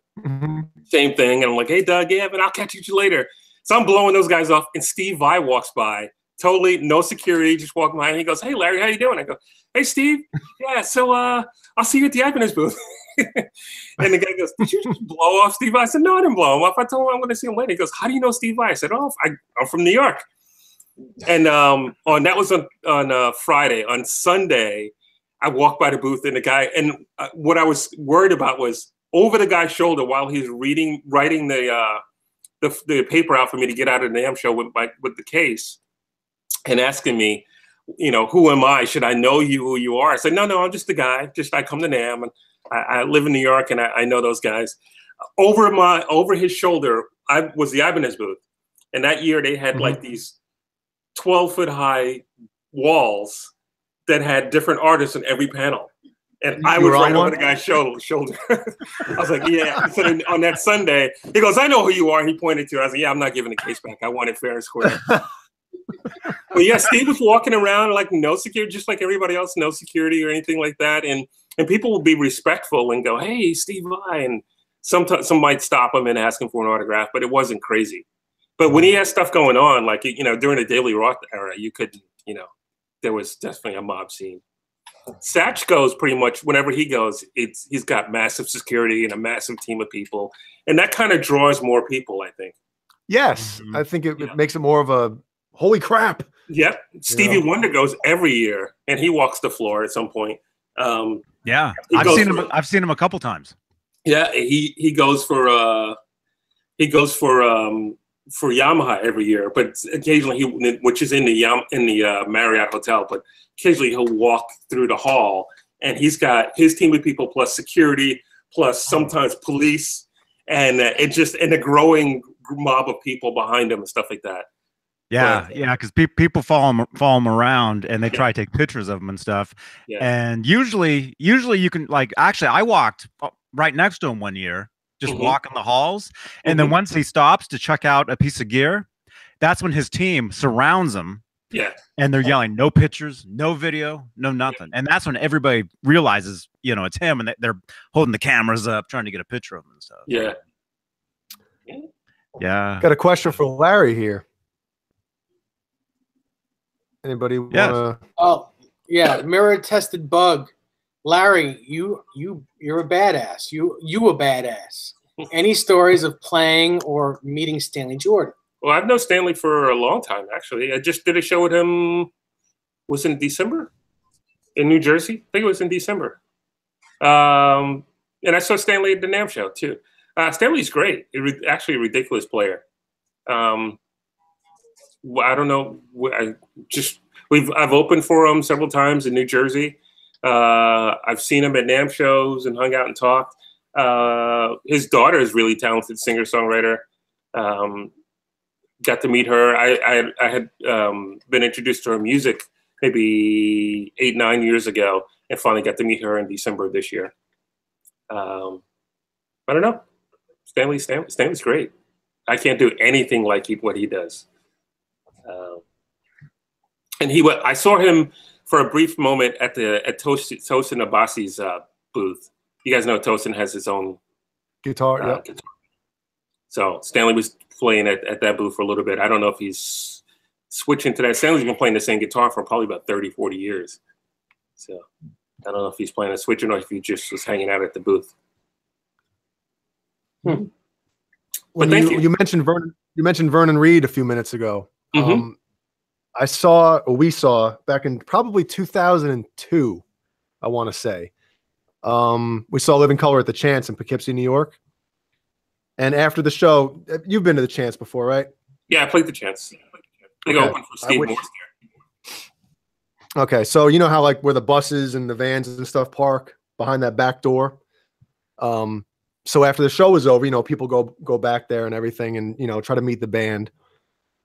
We met everybody. Everybody was really cool. I had him sign the first album and everything. Vernon Reid talked to me, and at the time, my girlfriend, but now my wife. He talked to us, I want to say, for like 45 minutes out there. He was the coolest dude. Because I was asking like backstory about like, how the band got signed. Because I heard the story I heard years ago. There you go. Was Living Color was like playing at a club in New York City, and Mick Jagger like happened to walk by like CBGB's or something. And I was like, is that true? He just happened to walk by and see you guys rocking? He's like, no, not at all. I guess he worked with Mick Jagger on some previous stuff and then said, hey, I got a band. Why don't you check us out type of thing. But like he was just really super cool and down to earth. And it's nice when you meet people and musicians and rock stars and they're actually cool. Yeah, that's not always the case. It is. Because I've met a lot of I'm thinking the same thing. I've met a lot of cool, guitar players that I always wanted to meet, and not all of them have been really cool. Eric Johnson, it's been absolutely great, wonderful person. Andy Timmons, lots of cool guitar players. Vernon I've known for a long time. In fact, Vernon always he met my mom once, and they talked to. I heard on the I think it was a Miguel Bosé tour. I forgot some tour I did. My mom helped me wire my rack, and so when Vernon met my mom, that's what they were talking about. So every year he asked how my mom's doing and if she's still wiring my rack. No, not quite anymore. But yeah, he because it's fun. Because a couple years after that, 2005, my band at the time was signed to Sanctuary Records along with Living Color at that time. Okay. So we went to the Sanctuary Christmas party, and we talked to Corey and Vernon. Mm-hmm. Super cool. We met Rick Ocasek, and he was the coolest person I've probably ever met in my life. Yes, I've sold his guitar. We were just. What was that? You disappeared there. You became a robot. Oh, so Rick Ocasek. Yeah. Right. We were making the rounds around the Sanctuary office, and he had an office right there. So we walked past and we're like standing in the doorway because we were nobody. You know what I mean? We were just like a band that was signed to there, and nobody knew who we were. So we're just standing there hanging out, and I was like, "It's effing Rick Ocasek and his wife." He's in there with his sunglasses on. Yeah. And he comes out, introduces himself, and he asked us who we were. And I was like, "Wow, this dude had no idea." Couldn't care less probably who we were, but he took the time to come up and introduce himself, and he was awesome. Yeah, Jay, I played on Rick's record, right? I played on his third record, Fireball Zone. Oh, I'm gonna have to go buy it now. It's Rick is probably my favorite artist I've ever worked for. And Paulina P was there at every session pretty much, just hanging out. It was great. Well, that was a good thing. Yeah. Is that why Rick was your favorite? No, both of them were really cool. Really cool. I remember I worked at Manny's Music in the mid '90s, and Rick would come in, and he'd want all the newest things that he just, he'd come in and say, and look around and look at all the rack gear and whatever, and he'd say, I'll take that, and that. But one year he came in, and salespeople usually, all try to converge on those type of people. So he's in, he's looking at the walls, and there's this guitar called Metropolitan, and basically it was a really, really amazing version of the old Supro guitars. The Supro guitars were all plastic, but this was a really well-built, funny shaped, guitar. And I pulled it down for him. I didn't expect him to, I didn't try to sell it to him. I was like, here, just check it out if you like. And the second he put it in his hands, he says, I'll take that. Get the case, please. And I was like, oh, my God. It was just the coolest thing.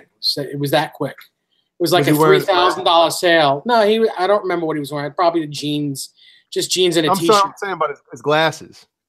Yeah, he looked like Rick Ocasek, with that and the Adam's apple and everything. Yeah. Yeah, it was definitely Rick Ocasek. It was him. You knew who it was when he first came in. Yeah. Oh, you definitely know it's him. Jay, Google or YouTube search for the song "Rockaway." It's a Rick Ocasek, and then you'll see. Okay. You'll have to go. Wow. You have to get a minute into it, I think. Oh yeah, my guitar's in that. It up. It was painted. Oh, that's right. Yeah, the white R. I'm gonna write that down. Sorry, what was the name of it again, Larry? Rockaway. Rockaway. There it is. All right, I'm gonna cue this up, and when we're done, I'll check it out. And one story about I had one 2-week time period where the word rock star actually was interesting. I was playing with Billy Squier, and we had just done the first show. And I had, first, before I started playing with Billy Squier, I had played on Rick's record, and we were supposed to tour, but the tour kept getting pushed back. So how I ended up on Billy Squier tour is a whole nother story, but I ended up playing with Billy. And as soon as we did the first show, I got a call from Rick's manager, and he said, hey, we're about to start shooting videos, and we want to shoot the video for the song Rockaway, which I lived in Far Rockaway. And, I had a big solo in that song, and they wanted to make sure I was in it. So they wanted to do the video when I could do it. So I had to get permission from Billy to leave the tour to go do the video. And also they said, Rick's going to play at the Billy Joel, Paul Simon Lighthouse benefit at Montauk, the Montauk Point thing way out on Long Island. And can I do that? So I had to ask Billy, and this was a week that you couldn't have planned because everything fell in perfect order. So for 2 weeks, I would play with Squire on one day or 2 days in a row. I would stay in that hotel that night, and then the next morning a car would pick me up, paid for by Rick's people, and then take me to the airport and fly me to LaGuardia Airport. Another car would pick me up, take me to SIR Manhattan. I would do a rehearsal. I think Donahue made me some extra guitars. So I had almost a duplicate set of guitars and a small rig there. I would rehearse. Then I would get a ride to my house out in Far Rockaway. The next day, a car would pick me up, take me back to LaGuardia, and I would fly back and meet the Squire band in time for a sound check. Billy said, you could do it, just don't miss any shows or sound checks, even though a lot of times we didn't even do sound checks. And then it ended with us on Montauk playing the Lighthouse benefit. The next day, Squire played in the Hamptons. So I was able to do that. And I remember Jeff Golub showed up to that as well. But so the high point of that was being on stage with Rick, although my amp, the amp that I was using Tommy Burns amps. Oh yeah. Some Marshalls. I kept blowing fuses. But there was Paulina Korsakova, supermodel #1, on one side of the stage with a video camera. And Billy and Christy Brinkley was still together. So on the other side of the stage was supermodel #2 videotaping. And it's just like, you go, and I met Crystal Talifaro there and stuff. And it's like, all right, this is cool. And then I remember I had taken, for those 2 weeks, I had taken so many flights, and I was on a flight with some similar flight attendants. Mhm. And I remember they were talking to me, and then I sat down, and the person next to me goes, "Who are you?" Because I didn't have to bring any guitars and stuff like that, but I had sunglasses on because I got no sleep. So I was actually bloodshot. Not trying to do the rock star thing. I was just dead tired. My eyes were like, and the guy goes, "Who are you?" I said, "I play guitar." And he goes, "What band are you playing?" And I said, "What day is it?" Where am I going? Am I going from New York? It's like, well, I think today I'm in Billy Squire's band. He goes, "What?" I said, "Yeah, today I'm playing with Billy Squire today." I mean, it was 2 weeks of mayhem, but that's it. That's all you get as a, in rock and roll. That's it. You get 2 weeks if you're lucky. But that's but the supermodel on one side of the stage and supermodel on the other side of the stage. It was absolutely great. Did they get along, or is that why they were standing on each side of the stage? I don't know. They were just, well, I mean, you went to a different side of the stage. I have no idea. I imagine. I mean, who doesn't get along with Paulina? She was absolutely great. So, but it was very cool. That's cool. Yeah. Wow. Fender Guru says Rockaway, killer guitar solo. Oh, thank you. It was fun. It's fun. And Nile Rodgers produced that record. Oh man. Wow. Fender Guru's in New Zealand right now. Oh, cool. So I love New Zealand. It's like next Thursday. Yeah, it's next Thursday. Yeah. I spent a month in New Zealand, had a great time. Man. All right, silence. Dead silence. Okay. Oh, we're still trying. The comment. We're all like grooving it. Everybody's visualizing the. We're all in shock. Yeah, I'm totally visualizing that entire thing. What Sully dude just wrote? You guys are bad. No.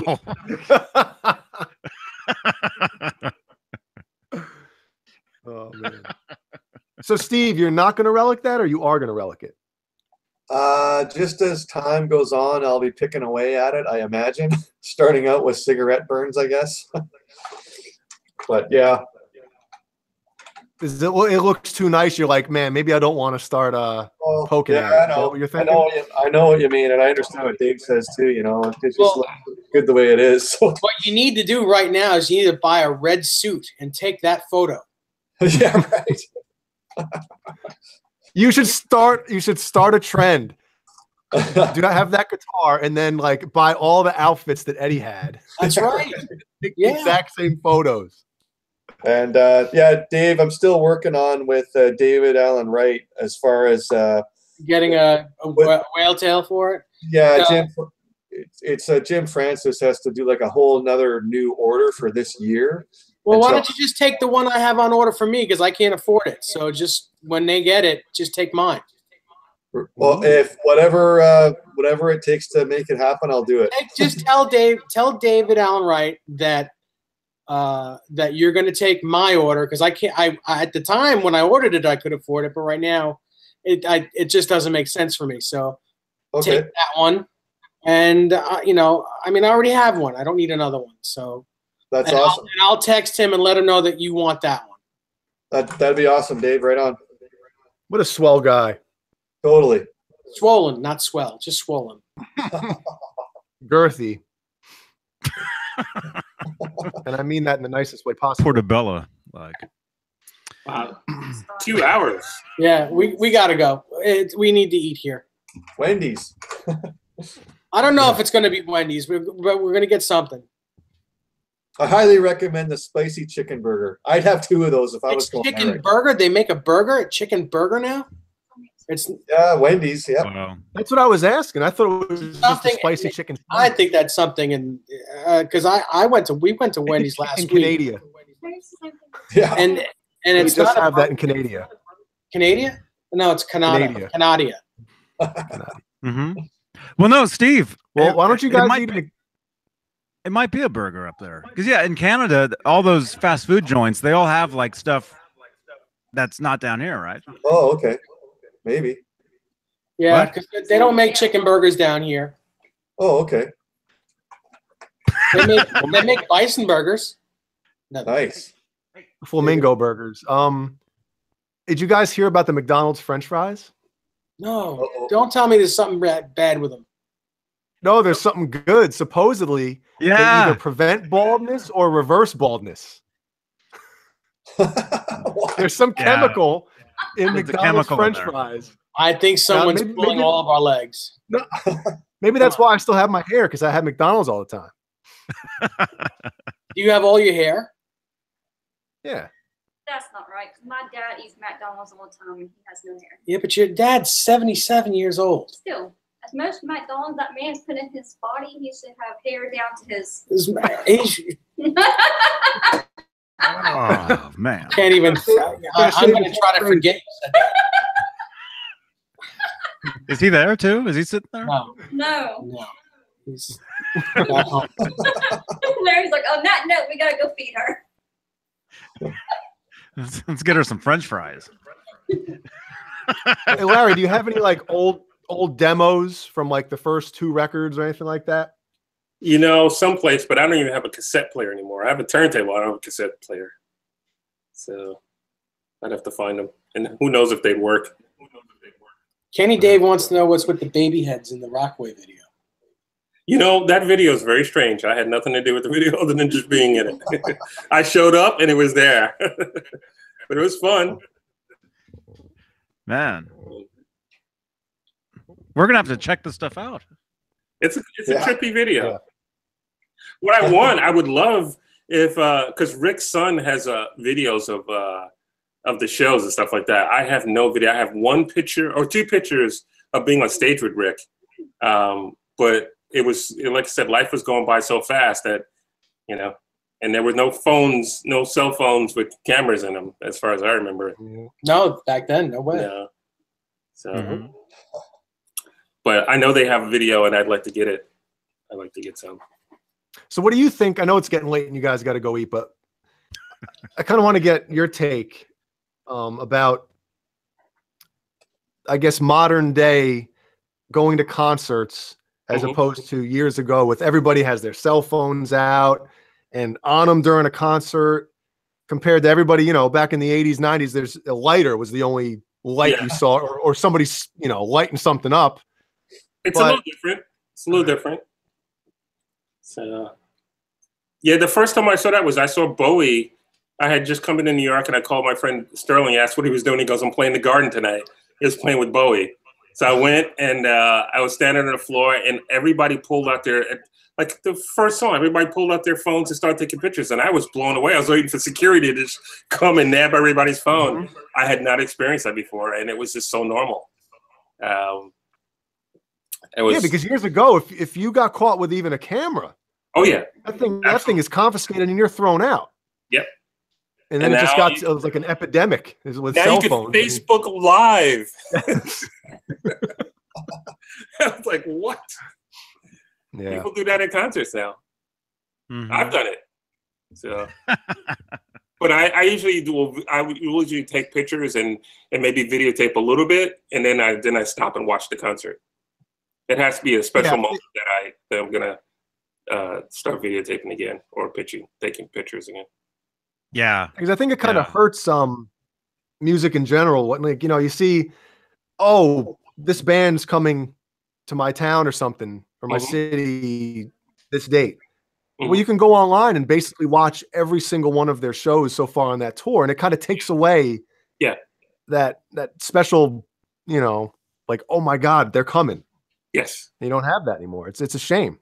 Yeah. And that's what we want as fans, true fans of music. We want something that's different, something that's special that other people don't have. That's why, like the red vinyl and blue vinyl and 12-inch singles were, you know, European imports were special because you knew you'd be one of few people that had it in your area. Mirror Tested Bug says, Larry, you play much acoustic? I do. I don't play steel string acoustic too much. I narrow that down to about a half hour a day, and only when I'm recording because it hurts my hand. But I play nylon string all day. You know, play nylon string all the time. And you have a couple acoustic records too. I have one acoustic record, and then I have Just acoustic one? songs on the last 3 records. I have acoustic songs. Last 3 or 4 records, I have at least 1 or 2 acoustic songs. Hmm. And I try and play an acoustic nylon string. I try and play at least 1 song every show. That's cool. Yeah. Awesome. So is everybody good? Always. Good and hungry? Yeah. Watch, it'll be all French fries over there. Although Wendy's still got French half a fries are rumble. really good. Wendy's fries are good.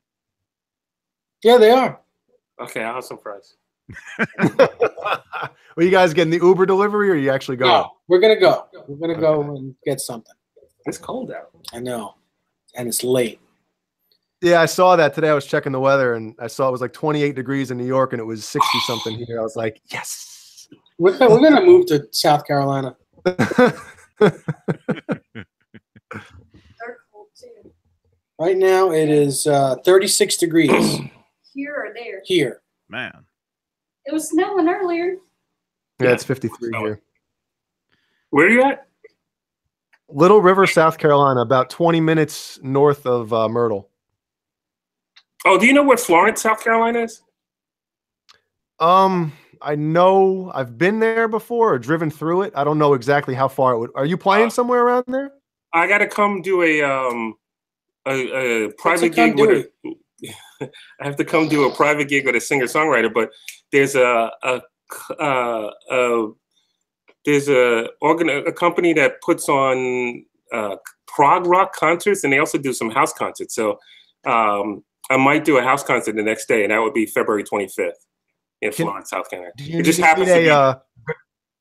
Do you need a guitar tech? For a house concert?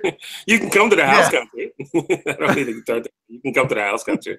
Oh, that's why I did this, a guitar tech. Yeah. Sure. Yeah, I'll let you know if it's going to happen. But it's just odd because they asked me, they said, well, if you ever come to the area you want to do a house concert, let me know. And I said, well, where is that? And I said, I think when they told me, I think I'm playing this private show, and it's in the same town. So now we're trying to. How far away is Florence from us? Can you? Oh, she said it's an hour northish. I can do that. Are you kidding me? For a house concert, you would drive an hour for a house concert? Yes. I'll let you know if it's definitely going to happen. Okay. I mean, if it's going to be weird for you, I won't come. But you know. No, why would it be weird? I'll raid the refrigerator. You know. Oh, someone says it's an hour and a half. Yeah, that's my hour and a half, or no, hour northish. Yeah. Hi, oh Mrs. yeah, hour and a half. That's. Sorry. I said hi, Mrs. J. No, Caleb, I do not play golf. Oh, because you're so close to Myrtle Beach. Yeah, a lot of people come here to play golf, and I make fun of them. Golf. That's nice. A lot of people play golf around here too. Yeah. Like half an hour south. All right, so chicken burgers, everybody. French fries. All right. Yeah, stop and get McDonald's French fries though on the way to Wendy's. Yes. All right, everybody awake? Oh yeah. All right. Ciao.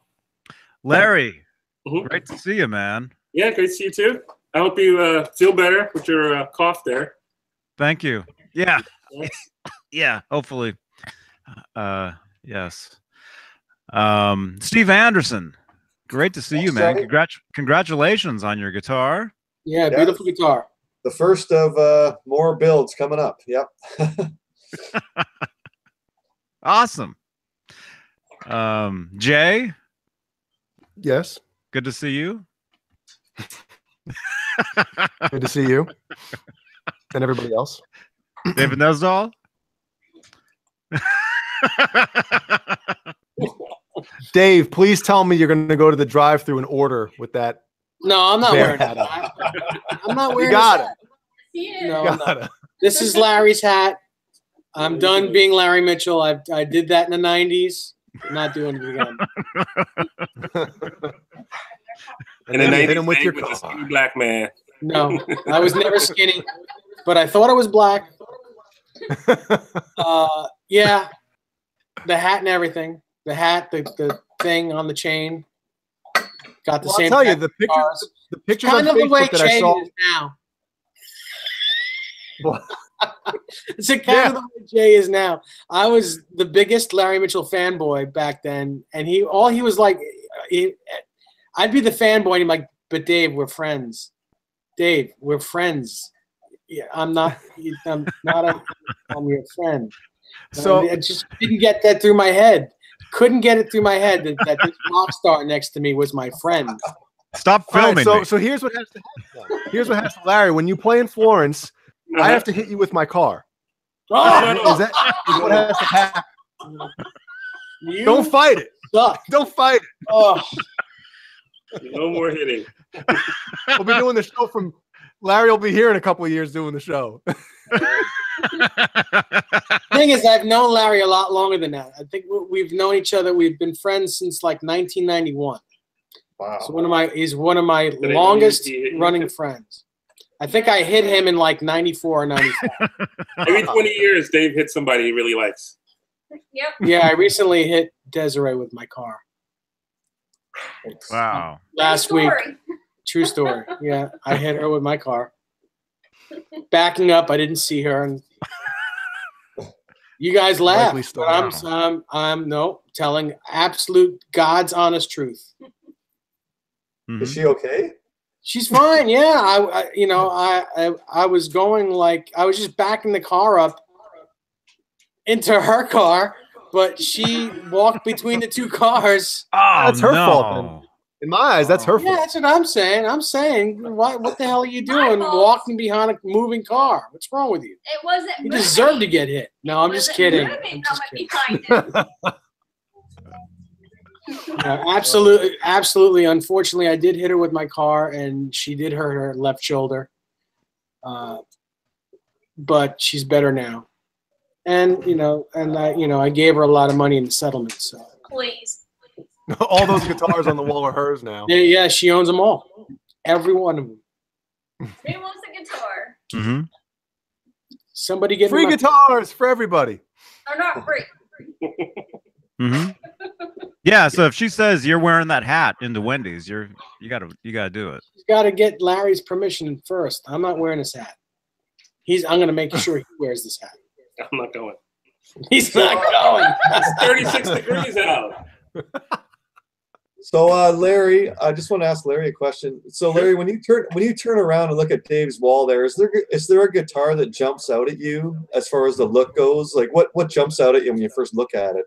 Oh, I told Dave earlier. I like the white and black one. Was that from? That's from the first Oh, one. okay. Yeah, that's the OG. First record, Frankie. Yeah. Cool. Who was it that posted a picture today of when they were recording Van Halen 1?